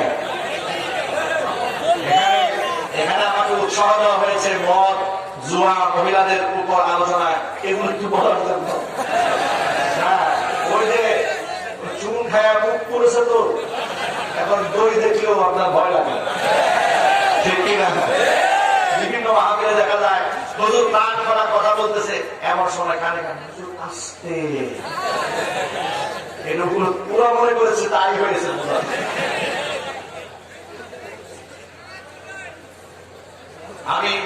আমি আলহামদুলিল্লাহ, আমি কোনো মাহফিলে এই যে অবাঞ্ছিত কথাবার্তা, এটা আমি বলি না। আমার 13 বছর তাফসীর ইতিহাসে আমি এই ধরনের কথা কোনোদিন বলিনি। আর কোন দলকে মেনশন করে ব্যক্তিকে আঘাত দেওয়ার জন্য কোনো কথা বলিনি। যা বলেছে আল্লাহর জন্য বলেছে, না যা বলেছে কোরআনের জন্য বলেছে। কোরআনের জন্য বলতে গিয়ে জেলও ফেলেছে, কোরআনের জন্য বলতে গিয়ে। এটা আমাদের আপত্তি নেই। কারণ হচ্ছে নবী করিম সাল্লাল্লাহু আলাইহি ওয়াসাল্লাম বলেছেন যে হুফফাতিল জান্নাতু বিল মাকারি, জান্নাতটা এত সহজ না, এটা কষ্টের চাদর দিয়ে আল্লাহ ঢেকে রেখেছে। দেশটাকে আল্লাহ কি দিয়ে ঢেকে রেখেছে? কষ্টের চাদর দিয়ে আল্লাহ ঢেকে রেখেছে। আর জাহান্নামটাকে ঢেকে রাখা হয়েছে শাহওয়াতের চাদর দিয়ে, আরাম আয়েশের চাদর দিয়ে। এখন যে ব্যক্তি আরাম আয়েশের চাদর নেবে, জাহান্নাম তার জন্য মুক্ত হয়ে যাবে। যে ব্যক্তি কষ্টের চাদর করবে, আল্লাহ পাক তার জন্য জান্নাতের রাস্তা ওপেন করে দেবে। এই জন্য আমার ভাইরা, আপনার কষ্ট হচ্ছে না তো? যুবকেরা আমার, আমি যে কথা বলতেছিলাম মূল পয়েন্টে ফিরে আসি। আমাদের মধ্যে ঐক্য এবং ভাতৃত্ব মহব্বত সৃষ্টি হবে। কয়েকটা কাজ যদি আমরা হাতে নিতে পারি, যে কাজটি আল্লাহ নবী সাল্লাল্লাহু আলাইহি ওয়াসাল্লাম বলে দিয়েছেন, 3টা কাজ যদি আমরা করতে পারি, সমাজেও শান্তি আসবে, আর নিরাপত্তার সাথে পরকালে জান্নাতে চলে যেতে পারবো। কয়টি কাজ? 1 নম্বর আমল আফশুস সালাম। সমাজের মধ্যে সালামের প্রচার এবং প্রসার ঘটায় দাও। সালামের ক্যানভাস করো, প্রচার করো। সালাম শুধু দিতেই বলা হয়নি, অন্য হাদিসে সালাম দেওয়ার কথা আছে। সাল্লিম আলা মান তারিফ ওয়া মান লাম তারিফ। তুমি যাকে চেনো তাকেও সালাম দাও, যাকে চেনো না তাকেও সালাম দাও। কিয়ামতের আলামত হচ্ছে মুখ দেখে দেখে সালাম দেওয়া। যাকে চেনে সালাম দেয়, আর যাকে চেনে না তাকে সালাম দেয় না। এটা কিয়ামতের আলামত। এটা আজকে থেকে সকলকে সালাম দেবো, ইনশাআল্লাহ বলেন। সালাম দিতে কি পয়সা খরচ হয়? আল্লাহু আকবার বলেন। সালাম পাওয়ার অপেক্ষা নয়, দেওয়ার প্রতিযোগিতা করতে হবে। আগে সালাম দিতে পারবো ইনশাআল্লাহ। আল্লাহ নবী বলেছেন, মান বাদাআ বিসসালামি ফাকাদ বারিআ মিনাল কিবরি। যে ব্যক্তি আগে সালাম দেয়, ওই ব্যক্তি অহংকার থেকে মুক্ত হয়ে যায়। সাহাবায়ে কেরাম আগে আগে সালাম দিতে পারতেন না। রাসূল কি হযরত আবু বকর বলেন, নবীজিকে সালাম দেওয়ার জন্য গাছের আড়ালে দাঁড়িয়ে থাকতাম, পিলারের আড়ালে দাঁড়িয়ে থাকতাম। যাতে করে হুজুরকে আগে সালাম দিতে পারি। আল্লাহ নবী দেখলাম আসতেছেন, হুজুরকে সালাম দেব দেব করতে করতে আল্লাহর নবী আমাদেরকে আগে সালাম দিয়ে দিতে। এই জন্য সকল ভাইদেরকে বলছি, ভাইরা আগে আগে সালাম দেন, পারবো ইনশাআল্লাহ। আল্লাহ যেন কবুল করে, জোরে আমিন। দুই নাম্বার আমল হচ্ছে ওয়াতুইমুত তুআম, মামুনদেরকে খাবার খাওয়াবেন, মেহমানদারি করবেন। এই আমলটার ক্ষেত্রে আমাদের বিরাট গাফিলতি রয়েছে। আমরা মানুষদেরকে পকেট থেকে খানা খাইতে পছন্দ করি, দিতে কেউ পছন্দ করি না। 5 জন বন্ধু মিলে হোটেলে খেতে বসেছে, রাস্তা খুঁজে কে আগে বের হবে, 2 টাকা আলু বস্তা পাইল, ঠিক না? এরকম হয় লাল মনে হাতে হয় না। আনন্দের সাথে মানুষকে খাবার খাওয়ায়, এটাই এমন একটা আমল, মানুষকে খাবার খাওয়ানো এত গুরুত্বপূর্ণ একটা আমল। এটা পৃথিবীর সমস্ত নবীরা এই আমলটা করেছেন, যদি বলেন সুবহানাল্লাহ। আল্লাহ নবী সাল্লাল্লাহু আলাইহি ওয়াসাল্লাম একদিন মসজিদে নববীতে বসে আছেন, এমন সময় এক মেহমান আসলেন। আল্লাহর হাবিব সাল্লাল্লাহু আলাইহি ওয়াসাল্লাম সেই পথিককে মেহমানদারি করাবেন, এখনো কোনো সামর্থ্য হুজুরের ছিল না। তিনি তার স্ত্রী আয়েশার ঘর নক করলেন, আয়েশা রে, ঘরের মধ্যে কোনো খাবার আছে? আয়েশা রাদিয়াল্লাহু তাআলা আনহা জবাব দিলেন, নবীজি ঘরের মধ্যে পানি ছাড়া কোনো খাবার নাই। হাফসা রাদিয়াল্লাহু তাআলা আনহা ঘর নক দিলেন, হাফসা রাদিয়াল্লাহু তাআলা আনহা একই জবাব দিলেন, নবীজি ঘরের মধ্যে পানি ছাড়া কোনো খাবার নাই। আল্লাহর নবী মসজিদে নববীতে ফিরে আসলেন, উপস্থিত সাহাবীদেরকে বলে, সাহাবীরা আজকে রাতে এই লোকটাকে যে ব্যক্তি মেহমানদারি করাবে, আল্লাহ রাব্বুল আলামিন তার রহমত নাযিল করবে। এই কথা শোনার পর পিছন দিক থেকে একজন আনসারী সাহাবী দাঁড়ায় গেলেন, দাঁড়িয়ে বললেন, ইয়া রাসূলুল্লাহ, এই লোকটাকে আমার সাথে আমার বাড়ি পাঠিয়ে দেন। নবীজি লোকটাকে তার সাথে পাঠিয়ে দিলেন। লোকটাকে পাঠিয়ে দেওয়ার পর ওই সাহাবী মেহমানকে সাথে নিয়ে বাড়ি এসেছেন, কিন্তু সাহাবী নিজেও জানেন না ঘরের মধ্যে মেহমানদারি করার খাবার আছে কিনা। সুবহানাল্লাহ। ঘরের ভিতরে দিদিকে এক পুরায় ডাক দিয়ে জিজ্ঞেস করে, দিদি মেহমান তো নিয়ে এলাম, ঘরের মধ্যে খানা পিনা আছে? দিদি বলে, আমি খাওয়ার জন্য কোনো খাবার নাই, শুধুমাত্র বাচ্চার সামান্য দুধ আছে, সামান্য একটু খানা আছে, বাচ্চার খানা, শিশুর খাদ্য ছাড়া ঘরের মধ্যে কোনো খাবার নাই। সাহাবী বললেন, শোনো, বিশ্বনবী বলেছেন লোকটাকে মেহমানদারি করলে আল্লাহ রহমত দেবে, বাচ্চার খানাটাই তারে খাওয়াই দেব, এরপর আল্লাহ রহমত থেকে বঞ্চিত হতে চাই না। আবার মেহমানদারি করার কৌশলটা লক্ষ্য করেন। মেহমানদারির একটা সুন্নাত হলো, মেহমানের সামনে আপনি যে খাবার দিবেন ওই খাবারের সাথে আপনিও কিন্তু শামিল হবেন। এটা মেহমান এর মধ্যে আন্তরিকতা বোধ করে, এটা হচ্ছে সুন্নাত। এটা কি সুন্নাত? তো সাহাবী স্ত্রীকে ডেকে বলে, শোনো, মেহমানের সামনে খাবার দেওয়ার পরে যেহেতু সামান্য খানা, এতটুকু খানা তো ভাগাভাগি করে খাওয়া সম্ভব নয়, তুমি একটা কাজ করবা, যেহেতু রাতের বেলা আমরা এসেছি, ঘরের মধ্যে যে আলো ভর্তি আলোটা আছে, বাতিটা আছে, আমরা যখন খানা খেতে বসবো আমার হাতে একটা প্লেট দিবা, সামান্য একটু পানি দিবা, মেহমানের হাতে খাবার দেওয়ার পরে সুকৌশলে ঘরের বাতিটা বন্ধ করে দিবা, যাতে করে আমি খালি প্লেটটা নাড়াচাড়া করে মেহমান বুঝতে পারে তার সাথে আমিও খাবারে শামিল হয়েছি। ইসলাম কত সুন্দর, কত উদার। ইসলাম এভাবে মানুষকে সাহায্য করতে বলেছে, আর সেই ইসলাম গেল আমাদের কাছে। কোথায় গেল সেই ইসলামের এই সৌন্দর্যটা? কোথায় চলে গেল আজকে আমাদের থেকে? ভাইরা আমার, সাহাবী রাতের বেলা এই কাজটা করলেন, পানি নাড়াচাড়া করলেন, মেহমান মনে করেছে তিনিও বলে আমার সাথে খানা খাচ্ছেন। ফজরের নামাজের পরে জামাতে নবীর নামাজ পড়লেন নজরের পেছনে। নামাজ যখন শেষ হয়েছে, আল্লাহর হাবিব আনসারী সাহাবীকে ডাকলেন আর বললেন, সাহাবী রে, গত রাতে তুমি এবং তোমার স্ত্রী মেহমানের সাথে যে ব্যবহার করেছো, যে আচরণ করেছো, জিবরাইল পাঠিয়ে দিয়ে আল্লাহ পাক সব আমাকে জানিয়ে দিয়েছে।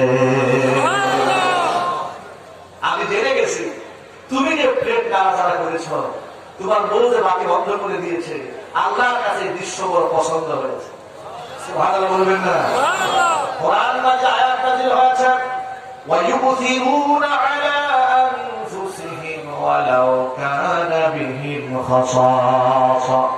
সাহাবীদের ভিতরে এমন ভাবচিত্র ছিল, নিজেদের উপর তারা অন্যকে প্রাধান্য দিত সেই অবস্থায় যখন নিজেদের মধ্যে দারিদ্রতা ছিল। আমার যুবকেরা, এই জন্য আজকে থেকে সকলে বিষয় গ্রহণ করেন যে আমরা আজকে থেকে যত বেশি পারি মানুষদেরকে খাবার খাওয়াবো। কারণ ইনশাআল্লাহ মা বোনদেরকে বলছি, মায়েরা বোনেরা, মেহমানদারি করতে কার কথা বোধ করবেন না। আপনি জানেন না, নবীজি বলেছেন যে ঘরের মধ্যে মেহমান ঢুকে, মেহমান রহমত নিয়ে ঢুকে, রহমত নিয়ে ঘর থেকে বের হয়ে যায়। আরো শুনে অবাক হবেন, হুজুর বলেছেন মেহমান কোনদিন তোমার খানা খায় না, মেহমানের জন্য বাজেট, কিন্তু আল্লাহর পক্ষ থেকে খানা আছে, সেই খানায় সে খায়। সুবহানাল্লাহ। মেহমান তোমার খাবার খায় না, তুমি এত ঘাবড়ায় যেও না যে আমার সব খেয়ে শেষ করে ফেললো। হুজুর বলেন যে না, তোমার খানা খায় না, তার জন্য বরাদ্দ কিন্তু রিজিক যেটা ছিল সেটাই খায়। রিজিকের ফয়সালা হয় কার কাছ থেকে? আর জন্য বলেন, আল্লাহু ইয়াবসুতুর রিজকা লিমান ইয়াশাউ ওয়া ইয়াকদির। আল্লাহ পাক যাকে খুশি রিজিককে সংকুচিত করে রাখে, যার জন্য খুশি রিজিকটাকে প্রশস্ত করে দেন। রিজিকের মালিক হচ্ছেন একমাত্র আল্লাহ রাব্বুল আলামিন। এটা হচ্ছে সমাজের মধ্যে শান্তি, মহব্বত, ভালোবাসা কায়েম করার 2 নম্বর আমল। কয় নম্বর? 2 নম্বর। 1 নম্বর সালাম, 2 নম্বরে মানুষকে মেহমানদারি করা, 3 নম্বর ওয়াসাল্লু ওয়ান নাসু নিয়াম। মানুষ যখন রাতের বেলায় ঘুমায় যাবে, তখন তুমি একাকী তোমার রবের সামনে সিজদায় করে থাকবে। তাহাজ্জুদের নামাজের যে কত মজা! দিনের বেলায় কোলাহল যুক্ত পরিবেশের ভেতরে আল্লাহকে ডাকার মজা পেয়েছেন, কিন্তু রাতের আধারে যখন সবাই ঘুমায় থাকবে, আপনার ডান পাশে স্ত্রী ঘুমায়, বামে সন্তানরা ঘুমায়, এই যে ছেলে মেয়েদেরকে দেখে আপনি একাকী জায়গা মাঝে দাঁড়িয়ে আছেন, সব ঘুমায়, প্রতিবেশীরা ঘুমায়, কিন্তু আপনি যে একা দাঁড়িয়ে আছেন, আপনার মনিক তো ঘুমায় না, আপনার দিকে রহমতের বৃষ্টি বর্ষণ করে দেয়।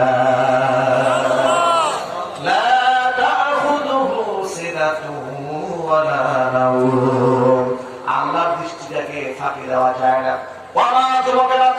এই জন্য নিজেদেরকে যদি ভালো বানাতে চায়, সমাজের মধ্যে শান্তি যদি কায়েম করতে হয়, তাহলে 5 ওয়াক্ত নামাজের সাথে সাথে তাহাজ্জুদের নামাজের অভ্যাস করতে হবে। আল্লাহ যেন কবুল করে, জোরে করা আমিন। হুজুর বলে, 3টি আমল যদি করতে পারো, তাদখুলুল জান্নাতা বিসালাম, আরামের সাথে জান্নাতে চলে যাবে। এই জন্য আমরা দুর্নীতিদেরকে বদলাতে মাহফিলের ভেতরে আজকের পর থেকে আমরা নামাজি হয়ে গেলাম। আমরা বলি ইনশাআল্লাহ আজকের পর থেকে একজন মানুষ আমরা সুন্নতকে ছেড়ে দেব না। আমাদের মা বোনেরা এসেছেন, মা বোনদের উদ্দেশ্যে আমার ছোট্ট কিছু কথা। আল্লাহ হাবিব মহিলা যদি 5 ওয়াক্ত নামাজ ঠিকঠাক ভাবে আদায় করে, রমজান মাসে রোজা রাখে, স্বামীর আনুগত্য করে, শরীরের হিফাজত করে, তাদখুলু বিআইয়ি বাবিন মিন আবওয়াবিল জান্নাতি শাআত ইয়াউমাল কিয়ামা। আও কামা ক্বালা আলাইহিস সালাতু ওয়াসসালাম, হুজুর বলেন জান্নাতের 8টি দরজা, যে দরজা দিয়ে খুশি ওই দরজা দিয়ে এই নারী আল্লাহর বেহেশতে চলে যাবে। করতে পারে, তারা যেন নামাজ পড়তে পারে, সেই পরিবেশ কিন্তু আমাদের পুরুষদেরকেই করে দিতে হবে। অনেক স্বামী আছে, এটা বলতে আমার অনেক খারাপ লাগে, এরপর আমাকে বলতে হয় অনেক বেহায়া স্বামী এরকম আছে, বউকে সাজিয়ে গুছিয়ে লিপস্টিক মাখিয়ে, এরপরে পার্লারিং করে, সাজিয়ে গুছিয়ে মোটর সাইকেল উঠাইয়া গোটা শহর এলাকা টহল দিয়ে বেড়ায়, যদিও লালমনির হাতে ফেরনা নাই।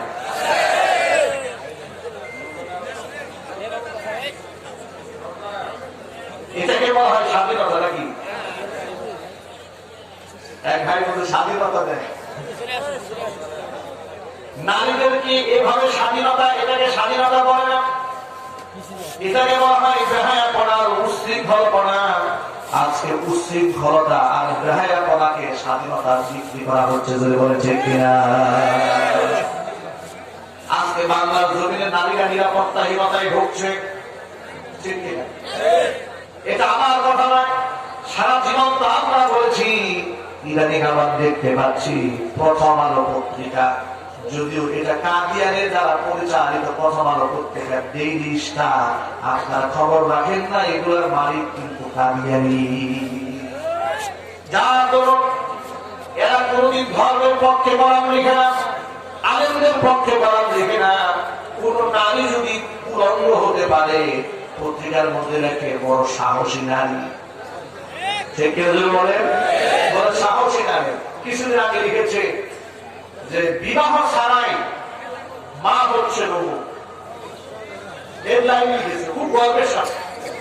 আবার মাস খানিক আগে আপনাদের অনেকে নজর করেছে, আপনাদের নজর কেড়েছে পৃথিবীতে আলোচিত ঘটনা।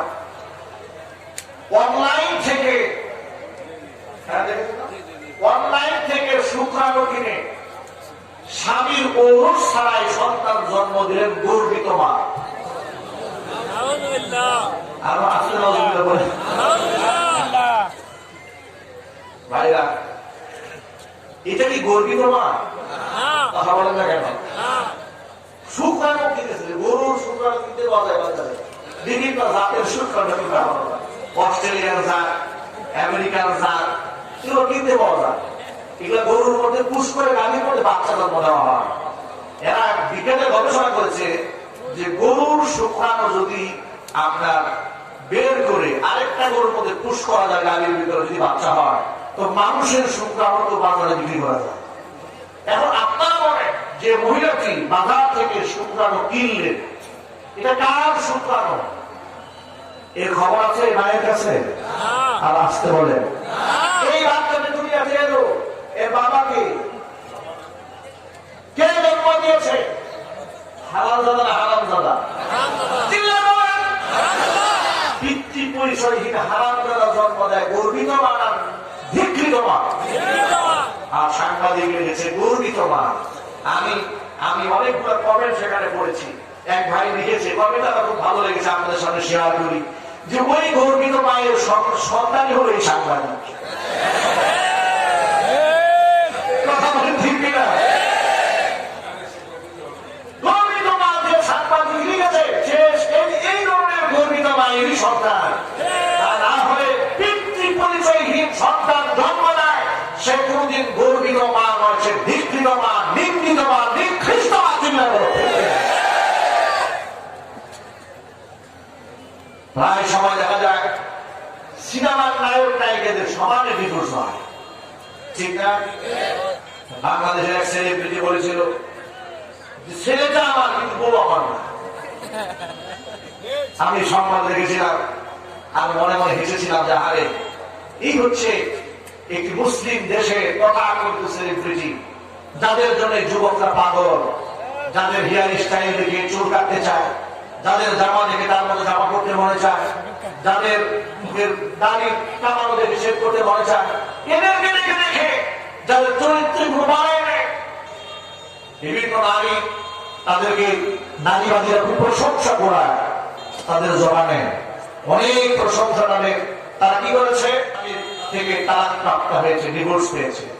ডিভোর্স হওয়ার পরে আবার বলে পত্রিকায় দেখে স্বামীর সঙ্গে ডিভোর্স হয়েছে ঠিক, কিন্তু বন্ধুত্ব ঠিকই আছে। চিন্তা করে কত বড় শয়তানি! স্বামীর স্ত্রী হিসেবে এক বিছানায় থাকতে পারে, কিন্তু বান্ধবী হয়ে এক বিছানায় থাকতে চায়। কত বড় শয়তানি! এগুলা করে করে এই যুব সমাজকে জিনার করে উদ্বুদ্ধ করে। কথা বলতে হবে। এগুলা দেখে দেখে যুবকরা নষ্ট হয়ে যায়, মেয়েরা নষ্ট হয়ে যায়। আর এই সমাজের মধ্যে ইদানিং যে কি হয়েছে আমার তো মাথায় ধরে না। আমি দেখতে পাই যুবকেরা, যুবতীরা সব টিকটক স্টার হওয়ার জন্য পাগল, টিকটক ভিডিও বানায়। টিকটকারদের আচরণ দেখলে মনে হয় এই মাত্র পাবনা থেকে ছাড়া পাইছে, ছাড়া পাইনে পালাই আসছে, চিকিৎসা এখনো বাকি আছে, একদম শিকল ছেড়ে বানিয়েছে। এর আচরণ দেখলে এগুলা করে করে কি হচ্ছে আপনারা দেখেছেন। সচেতন মায়েরা ভালো করে শোনেন, বোনেরা ভালো করে শোনেন।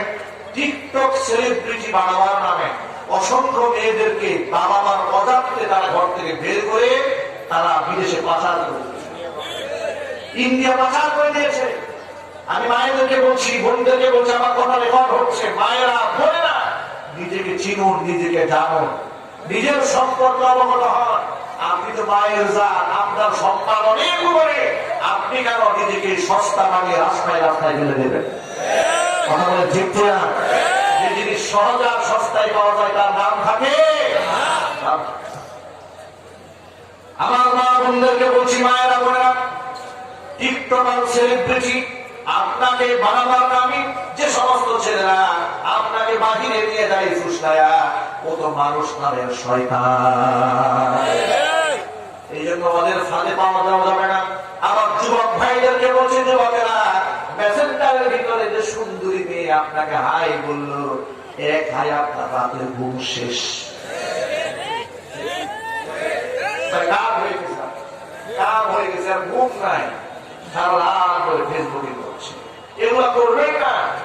আমি মুসলমান, আমার পরকাল আছে, আমার জান্নাত জাহান্নাম আছে, আমার কবর আছে, আমার মিজান আছে, না নাই? আছে না নাই? আমল নামা ওজন দেওয়া হবে কিনা? আমল নামা ওজন দেওয়া হবে। শোনেন, বিশ্বনবী মুহাম্মদ রাসূলুল্লাহ সাল্লাল্লাহু আলাইহি ওয়াসাল্লাম বলেছেন, মিজানের পাল্লায় যখন আমল নামা ওজন দেওয়া হবে, সবচেয়ে বড় ভারী একটা আমল হবে। সেই ভারী আমলের নাম হচ্ছে খুলুকে হাসান, মানে উত্তম চরিত্র। উত্তম চরিত্রের নবনাথা ওজনটা অনেক ভারী হয়ে যাবে। এই জন্য যুবক ভাইদেরকে ওজন দেওয়াচ্ছি, যুবকেরা সাবধান, চরিত্রকে হেফাজত করে, চোখকে হেফাজত করতে হবে আল্লাহর ভয়ে। শোনেন, আল্লাহ নবী বলেছেন, প্রণালীর প্রতিবেদন করার পরে আল্লাহর ভয়ে যে ব্যক্তি নিজের দৃষ্টিকে নিম্নগামী করে, আল্লাহ রাব্বুল আলামিন তাকে ইমানের সাপ তার কলিজার মধ্যে দান করে দেয়। আবার কিছু যুবকরা আছে এত বেশি চালাক, প্রেম করে আর 10টা প্রেম করে বেড়ায়, বিবাহ করতে চায় না।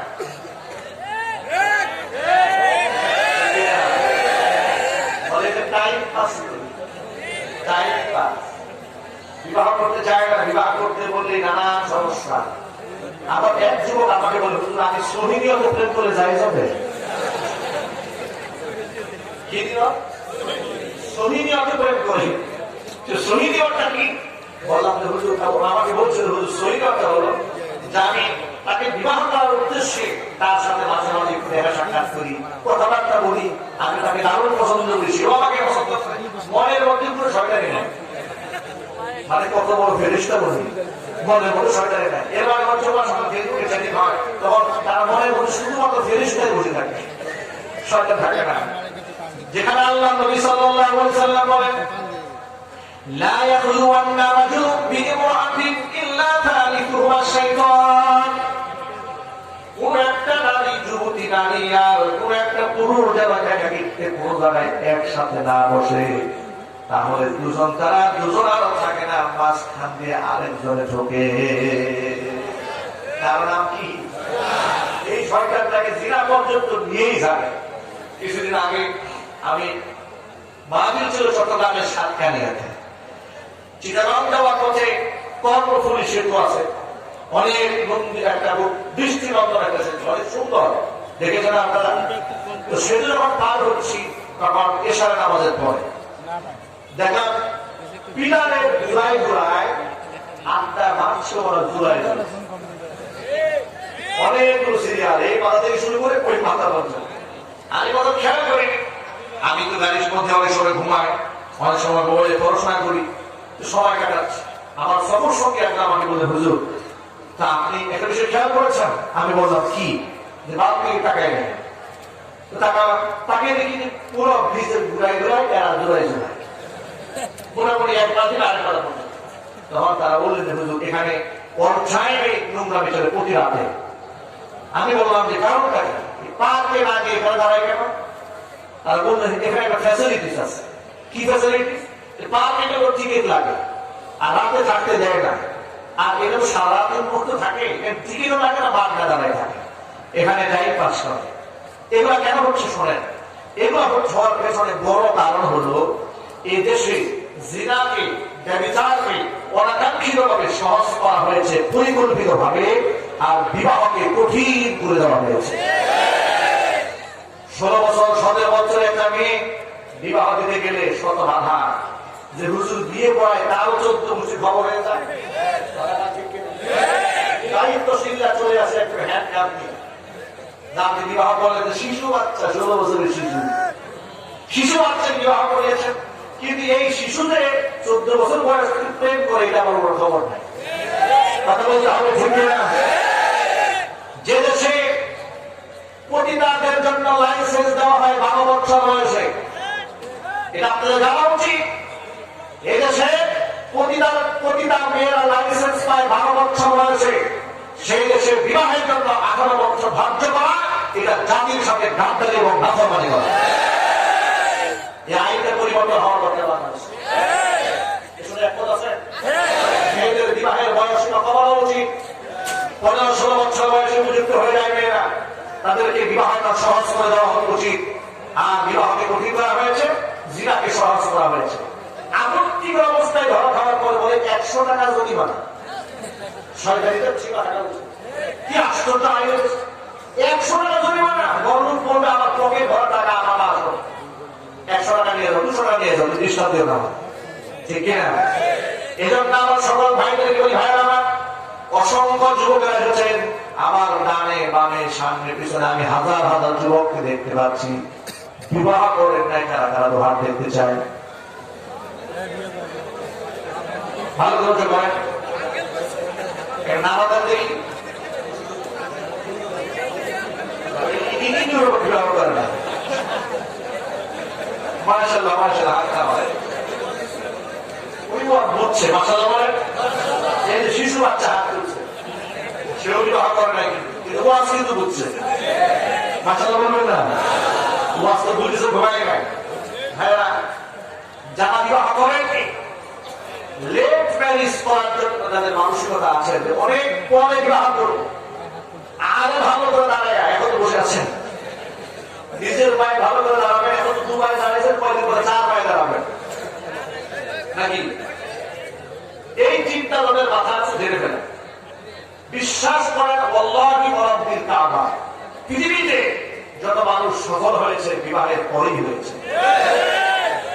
যত সফল মানুষের গল্প শুনবেন, সব অল্প বয়সে তারা বিবাহ করেছে, লেট ম্যারেজ করেছে, তারা কেউ সফল হতে পারে নাই। বিবাহ ছাড়া জিন্দেগি সফল হয় না, পূর্ণ হয় না। নারী ঘরের মধ্যে আসলে শুধু চোখ আর আত্মাই শান্ত হয় না, রিজকের মধ্যে আল্লাহ বরকত ঢেলে দেয়। বিশ্বনবী সাল্লাল্লাহু আলাইহি ওয়াসাল্লাম বলেছেন, হুজুর বলেন, ইয়া মাশাআর শাবাব, ও যুবকেরা, মান ইসতাতাআ মিনকুমুল বাআতা ফালিয়াতাযাওয়াজ, তোমাদের মধ্যে যারা এখনো পর্যন্ত বিবাহ করে নাই, তারা যাদের সামর্থ্য আছে বিবাহ করে না।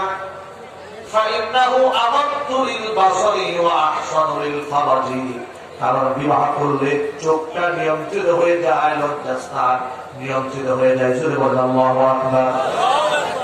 বিশ্বনবী সাল্লাল্লাহু আলাইহি ওয়াসাল্লাম এরপরে বলেন, ওয়া মান লাম ইস্তাতি মিনকুমুল বাআতা, আর ভরণ পোষণ দেওয়া কিংবা মহর দেওয়ার সামর্থ্য যাদের নাই, ফালিয়াসুম, সে যেন রোজা রাখে। কারণ রোজা রাখলে যৌবনের চাপটা কম থাকে, যারা হারাম কাজে তার এই যৌবনটা ব্যবহৃত না হয়। আল্লাহ নবী সাল্লাল্লাহু আলাইহি ওয়াসাল্লাম এভাবে সতর্ক করেছেন উম্মতকে। বিবাহের ব্যাপারে হুজুর উদ্বুদ্ধ করে বলেন, আন নিকাহু মিন সুন্নতি, বিবাহ চার নবীর সুন্নাত, ফামান রাগিবা আনহু ফালাইসা মিন্নি, বিবাহ থেকে যে মুখ ফিরায় নাই, সেই ব্যক্তি আমি নবীর দলভুক্ত নয়। এজন্য বিবাহের ফজিলত আছে না নাই? আল্লাহ যদি বলেন, আপনাদেরকে একটা আয়াত শোনায়, কষ্ট হচ্ছে, সংক্ষেপে চলে দিচ্ছি। আল্লাহ বলছেন, ওয়া আনকিহুল আয়ামা মিনকুম ওয়াস-সালিহিনা মিন ইবাদিকুম ওয়া ইমাইকুম ইন ইয়াকুনু ফুকারা ইউগনিহিমুল্লাহু আল্লাহু মিন ফাদলি ওয়াল্লাহু ওয়াসিউন আলীম। আল্লাহ পাক বলেন, তোমাদের মেয়েদেরকে বিবাহ দিয়ে দাও, বিধবা সদবা বিধবা মেয়েরা যারা আছে তাদেরকে তোমরা বিবাহ দিয়ে দাও। আল্লাহু আকবার। ওয়াসসালিহিনা মিন ইবাদিকুম ওয়া ইমাইকুম, তোমাদের দাস দাসী বুড়া বাদী যারা আছে এদেরকে বিবাহ দিয়ে দাও। টাকা পয়সা যদি কর্ম থাকে কোনো চিন্তা করো না। দেখেন কি সুন্দর কথা আল্লাহ পাক বলেন, ইয়াকুনু ফুকারা, যদি তারা দরিদ্র হয়, ইউগনিহিমুল্লাহু মিন ফাদলিহি, আল্লাহ আপন মেহেরবানিতে তাদের দারিদ্রতা বিমোচন করে দেবে। বিবাহ করলে সমাজ সুন্দর হয়। সুবহানাল্লাহ বলেন। দেখবেন কিছু যুবক আছে উশৃঙ্খল আছে না নাই, মোটর সাইকেল এমন ভাবে গিয়ার দেয়, ও কি ডিস দিয়ে চালাবে নাকি রকেট চালাবে খবর থাকে না। বিবাহ করায় দেয়, দেখবেন গিয়ার আসতে কমে যাবে। ঠিক কিনা বলেন? আমার কাছের বন্ধু আমাকে বলে, হুজুর বড় বিপদে আছি, আপনি আমাকে একটু ধার করেন। কি বিপদ? ছেলে এমন বিয়ারা হয়েছে, সে রাত 12টায় 1টা 2টা বাজে বাড়ি ফিরে না, কেউ ঘরে আনা যায় না। আপনি একটা তাবিজ দেন, ছেলেদের আমার কথা শোনে। আমি বললাম, ভাই আমি তাবিজের বিজনেস করি না। তাহলে পানি পড়া দেন, পানি পড়া দেন, ছেলেদের ভালো হয়। আমি বললাম, পানিও দেবো না, তাবিজও দেবো না। আমি আপনাকে একটা পরামর্শ দিই হাদিস থেকে, আপনার ছেলেকে বিবাহ করায় দেন। আমাকে উনি বলছেন ছেলে মাত্র বিশ্ববিদ্যালয়ে লেখাপড়া করে, এখনই বিবাহ করায় দেব, ওর সবে মাত্র 22 বছর বয়স। আমি বললাম, তাহলে কি 32-এ পাবেন কি? সবে মাত্র 22 বছর বিশ্ববিদ্যালয়ে পড়াশোনা করে এখনই বিবাহ করায় দেব? বলে হ্যাঁ, এখন বিয়ে করায় দেন। উনি আমার প্রেসক্রিপশন দিলেন, দিয়ে বিবাহ করে দিয়েছে। কিছুদিন পরে ফোন দিলাম খবর নেওয়ার জন্য, ছেলের অবস্থা কি?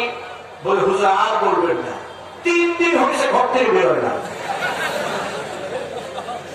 যে ছেলেকে বাবার 12টায় 1টা 2টা বাজে ছেলে ঘরে আসতে পারে না, সেই ছেলে 3 দিন যাবত ঘর থেকে বের হয় না। কি তাবিজ দেওয়া হয়েছে? এই জন্য যুবকেরা অনেক গান জায়গায় এসেছে। আমি মায়েদেরকে বলবো, বোনদেরকে বলছি, আমি ভাইদেরকে বলছি, বাবাদেরকে বলছি, যা 3টা কাজে বিলম্ব করতে নাই। কয়টি কাজে? জোরে। 1 নাম্বার হলো নামাজের সময় যদি চলে আসি, নামাজের ব্যাপারে বিলম্ব নাই, একটু পরে পড়বো, এ কথা বলবেন না। এ কথা বললেই একটু পরে শয়তান কান্দে বসবে, বলবে টাইম তো চলে গেছে, পরেরটা নিয়ে চিন্তা কর। এর মানে আপনাকে এভাবে নামাজ থেকে মাহরুম করে দেবে। নামাজের ওয়াক্ত আসার সাথে সাথে নামাজ পড়ে ফেলবেন। জানাজা উপস্থিত হয়ে গেলে বিলম্ব নাই, মানুষ মারা গিয়েছে, তাড়াতাড়ি জানাজা করে কবরের মধ্যে মাথা করে দিবেন 2 নাম্বার। আর 3 নাম্বার হচ্ছে ছেলে অথবা মেয়ে বিবাহের উপযুক্ত হয়ে গেলে আর বিলম্ব নয়, সাথে সাথে বিবাহ করাইয়া দিবে। রাজি আছেন ইনশাআল্লাহ? তাড়াতাড়ি বিবাহ করবে, তাড়াতাড়ি হাত দেখতে চায়। যারা বিবাহ করছে তারা আগে উঠেছে, এটা যারা বাড়ির মানুষ না জানে তাহলে কিন্তু ঘরে ঢোকা যাবে না। ভাই আমার দ্রুত বিবাহ করবে ইনশাআল্লাহ। আর বিবাহের সবার শ্বশুরের কাছ থেকে মোটর সাইকেল যারা নেওয়ার ধান্দা করছে আছে না নাই? ধান্দা বাজার কি বলে শোনে, আমার এক পরিচিত আমাকে অবজেকশন তাদের, হুজুর এটা কোন জাতের শয়তান? বলে কি হয়েছে? বলে যে আমার ছেলে কোন দাবি দাওয়া নাই, তবে অফিসে যাতায়াত করে সেই জন্য মোটর সাইকেল দরকার। দেখে কত বড় ভদ্রলোক, ছেলে কোন দাবি দাওয়া নাই, একটা মোটর সাইকেল দরকার। এই ধরনের চিন্তা, যৌতুক নেওয়ার ইচ্ছা আগ্রহ যাদের আছে, আজকে থেকে তওবা করা। আল্লাহ যেন এই যৌতুক নামক ব্যাধি থেকে এই জাতিকে, মুসলিম উম্মাহকে হেফাজত করে। আমিন। যুবকেরা, মদ, জুয়া, গাঁজা, আফিম, হেরোইন, মাদকের সাথে আমাদের কোনো সম্পর্ক থাকবে?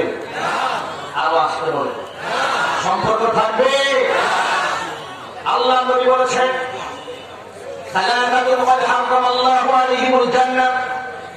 তিন ব্যক্তির জন্য জান্নাত হারাম। 1 নাম্বার হচ্ছে মুজমিনুল খামর, যারা মদ পান করে তাদের জন্য জান্নাত হারাম। 2 নাম্বার হচ্ছে পিতা মাতার বাধ্য সন্তান যারা, তাদের জন্য জান্নাত হারাম। 3 নাম্বার হচ্ছে ইউকিরু ফি আহলিহিল খাবাসা, ওই দায়ুস পুরুষ নিজের পরিবারের মধ্যে অশ্লীলতা দেখেও দেখে না, ওই দায়ুস পুরুষের জন্য জান্নাত হারাম।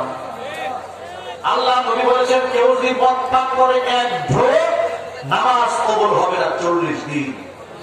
এক ঢোক মদ পান করে 40 দিন, তারপরে ইবাদত করতে আল্লাহর কাছে কবুল হবে। নাউজুবিল্লাহ বলে, এই মদ খাবেন না, বলতে হবে খাবেন না, বাদ দিয়ে দেন। পিতা মাতা অবাক হওয়া যাবে না। বাবা মা যাদের বেঁচে আছে, পিতা মাতা সেবা করবেন ইনশাআল্লাহ। হাত দেখে বাপ মা সেবা করতে চায়, আল্লাহ তাআলা কবুল করেন। মাকে ভালোবেসে এই পৃথিবীতে হয়েছে যারা যে ধন্য, পৃথিবীর সব সুখ আল্লাহর সন্তোষ শুধু তারই জন্য, পৃথিবীর সব সুখ আল্লাহর সন্তোষ শুধু তারই জন্য। মাকে ভালোবেসে এই পৃথিবীতে হয়েছে যারা যে ধন্য, পৃথিবীর সব সুখ আল্লাহর সন্তোষ শুধু তারই জন্য, পৃথিবীর সব সুখ আল্লাহর সন্তোষ শুধু তারই জন্য। বাইজিদ গোস্তামি খোদার হলো কত প্রিয়, সে দেওয়ার ভালোবাসা দুয়ার কারণে জেনে নিও। বাইজিদ গোস্তামি খোদার হলো কত প্রিয়, সে দেওয়ার ভালোবাসা দুয়ার কারণে জেনে নিও। মার ভালোবাসা পেলে খোদার রহম মেলে, মার ভালোবাসা পেলে খোদার রহম মেলে, হবে তুমি জগৎ অনন্য, পৃথিবীর সব সুখ আল্লাহর সন্তোষ শুধু তারই জন্য, পৃথিবীর সব সুখ আল্লাহর সন্তোষ শুধু তারই জন্য। মাকে ভালোবেসে আল্লাহ তাআলার পরে মার ভালোবাসা অসাধারণ, দুঃখ দিও না মাকে বিফল হবে জীবন। আল্লাহ তাআলার পরে মার ভালোবাসা অসাধারণ, দুঃখ দিও না মাকে বিফল হবে জীবন। বড় পীর জিলানী জননীর আদেশ মানি, বড় পীর জিলানী জননীর আদেশ মানি, দেখো না জীবন হলো ধন্য, পৃথিবীর সব সুখ আল্লাহর সন্তোষ শুধু তারই জন্য, পৃথিবীর সব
আল্লাহ তাআলা বাবা মার খেদমত করার তৌফিক আমাদের সকলকে দান করুন।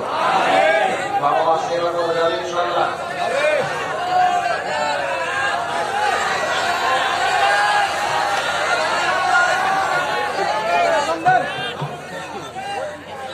এই রাত প্রায় 12:30 বাজে। কোন ওয়াক্তে আযান সেটা বলে না।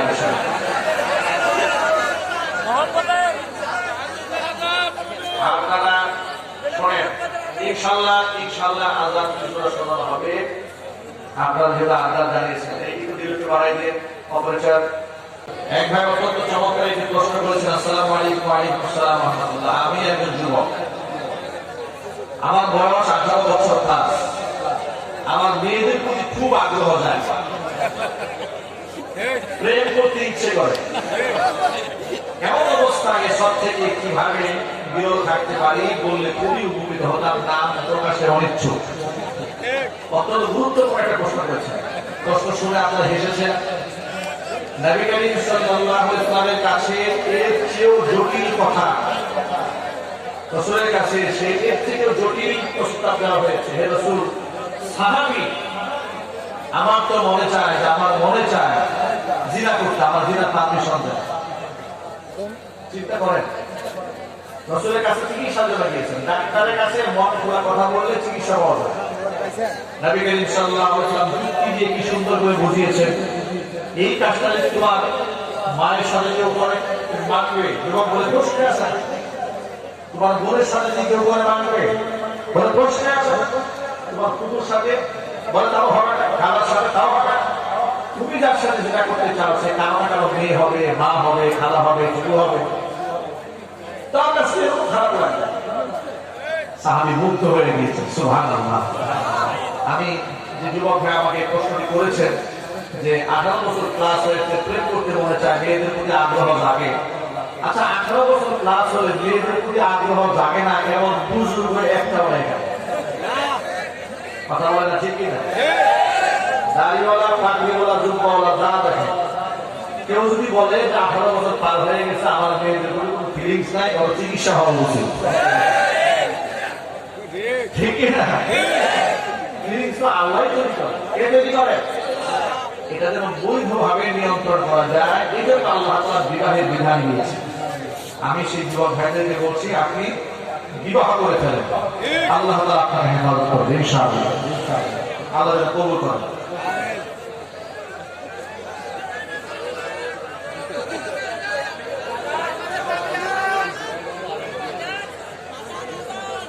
কত রিকোয়েস্ট, এগুলা আমি এত রিকোয়েস্ট করতে পারবো না, করলেই বিপদ। ব্যাগগুলো কি এসেছে? আসছে। আচ্ছা, গত বছর আজান শোনাই নাই? শুনিয়েছিলাম গত রবিবার। আচ্ছা, ঠিক আছে, ঠিক আছে। এখানে পূর্ব জমগ্রাম, জমগ্রাম খালপাড়া, এখানে একটি হিফজ মাদ্রাসার কর্তৃপক্ষ শুরু করছে। মাদ্রাসার নাম দারুল কোরআন হিফজ মাদ্রাসা। আলহামদুলিল্লাহ বলবেন না?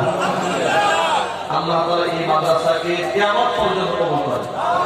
যারা জমি দিচ্ছেন, জমিদার ভাইদের নাম হচ্ছে আকবর রহমান, আনোয়ার হোসেন, জাকিরুল ইসলাম, উভয়ের পিতা মৃত মনসুর আলী। এরপরে 3 নাম্বার হচ্ছে আকবর রহমান, পিতা মৃত ওসিমউদ্দিন। আল্লাহ রাব্বুল আলামিন যারা জমি দিয়েছেন মাদ্রাসার জন্য সদকায়ে জারিয়া হিসেবে কবুল করেন। তাদের পিতামাতার জিন্দেগির গুনাহ খাতা মাফ করেন। তাদের ব্যবসা বাণিজ্যে আয় রুজিতে আল্লাহ তাআলা বরকত দান করেন।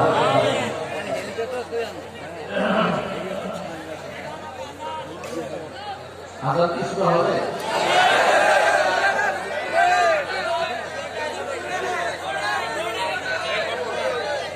আজান হবে। এই কক্ষে আছেন যারা যারা, তার হাত হলো,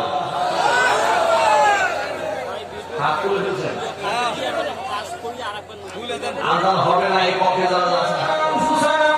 وإن لم تغفر لنا وترحمنا لنكونن من الخاسرين ربنا لا تزغ قلوبنا بعد إذ هديتنا وهب لنا من لدنك رحمة إنك أنت الوهاب রব্বুল আলামিন 3 দিন ব্যাপী তাফসীরুল কোরআন মাহফিলের আজকের এই সমাপনী দিবসে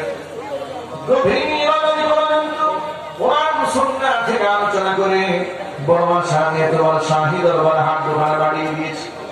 মেহেরবানি করে আলোচনার ভুল বিআদবি ক্ষমা করে সওয়াবের হাদিয়াটুকু কবুল করে মঞ্জুর করে সোনার মদিনায় নবী পাকের রওজা মুবারকে পৌঁছিয়ে দাও। আমার পৃথিবীর মাটির নিচে যত মুমিন মুমিনাত মুসলিমিন মুসলিমাত ছিল বিদায় হয়ে চলে গেছে, তাদের আরওয়াহের উপর সওয়াবের হাদিয়াগুলো পৌঁছিয়ে দাও। আমাদের বাবা যাদের দুনিয়ার জমিন থেকে চলে গেছেন, মা বাবার কবরগুলোকে জান্নাতের টুকরায় পরিণত করে দাও। আল হাসরের কঠিন ময়দানে ঈদ আমাদের সকলের জন্য নাজাতের জরিয়া বানিয়ে দাও। টাকা দিয়ে, পয়সা দিয়ে, বুদ্ধি দিয়ে, শ্রম দিয়ে, সময় দিয়ে জান্নাতের বাগান যারা সাজিয়েছেন, দূরদরাজ থেকে বয়ান শোনার জন্য এসেছেন, খালি হাতে কাউকে ফিরিয়ে দিও না, সকলকেই বেগুনা মাসুম বানিয়ে দাও। রব্বুল আলামিন হাজার হাজার যুবকের হাত তুলে ধরেছেন, যুবক ভাইদেরকে ইসলামের সিপাহসালার বানিয়ে দাও। বৃদ্ধ বাবা হাত তুলে ধরেছেন, নেক হায়াত দারাজ করে দাও। ওলামায়ে কেরাম হাত তুলে ধরেছেন, খিদমাতের ওয়াসাতকে বৃদ্ধি করে দাও। মসজিদ মাদ্রাসাগুলো কিয়ামত পর্যন্ত কবুল করে নাও। রব্বুল আলামিন দারুল কোরআন হিফজ মাদ্রাসাকে কিয়ামত পর্যন্ত কবুল করে নাও। যারা জমি দিয়েছেন তাদেরকে কবুল করে নাও। তাদের পিতামাতার জিন্দেগির গুনাহ খাতাগুলো মাফ করে দাও। পর্দার অন্তরাল থেকে মা বোনেরা বয়ান শুনেছেন, মা বোনদের মাফ করে দাও। নিঃসন্তানী মাকে সন্তান দান করো। স্বামী স্ত্রীর মধ্যে মহাব্বত না থাকলে মেহেরবানি করে মহাব্বত পয়দা করে দাও। সন্তান সন্ততি পিতা মাতার অবাধ্য হয়ে গেলে মেহেরবানি করে বাধ্যগত বানিয়ে দাও। রব্বুল আলামিন পত্র এলাকার সমস্ত মুর্দেগানের কবর আযাব থেকে কিয়ামত পর্যন্ত বন্ধ করে দাও। রব্বিরহামহুমা কামা রব্বায়ানি সগীরা রব্বিরহামহুমা কামা রব্বায়ানি সগীরা تقبل منا إنك أنت السميع العليم وتب علينا إنك أنت التواب الرحيم سبحان ربك رب العزة عما يصفون وسلام على المرسلين والحمد لله رب العالمين واجعل آخر كلمتنا عند الموت لا إله إلا الله محمد رسول الله. السلام عليكم ورحمة الله وبركاته.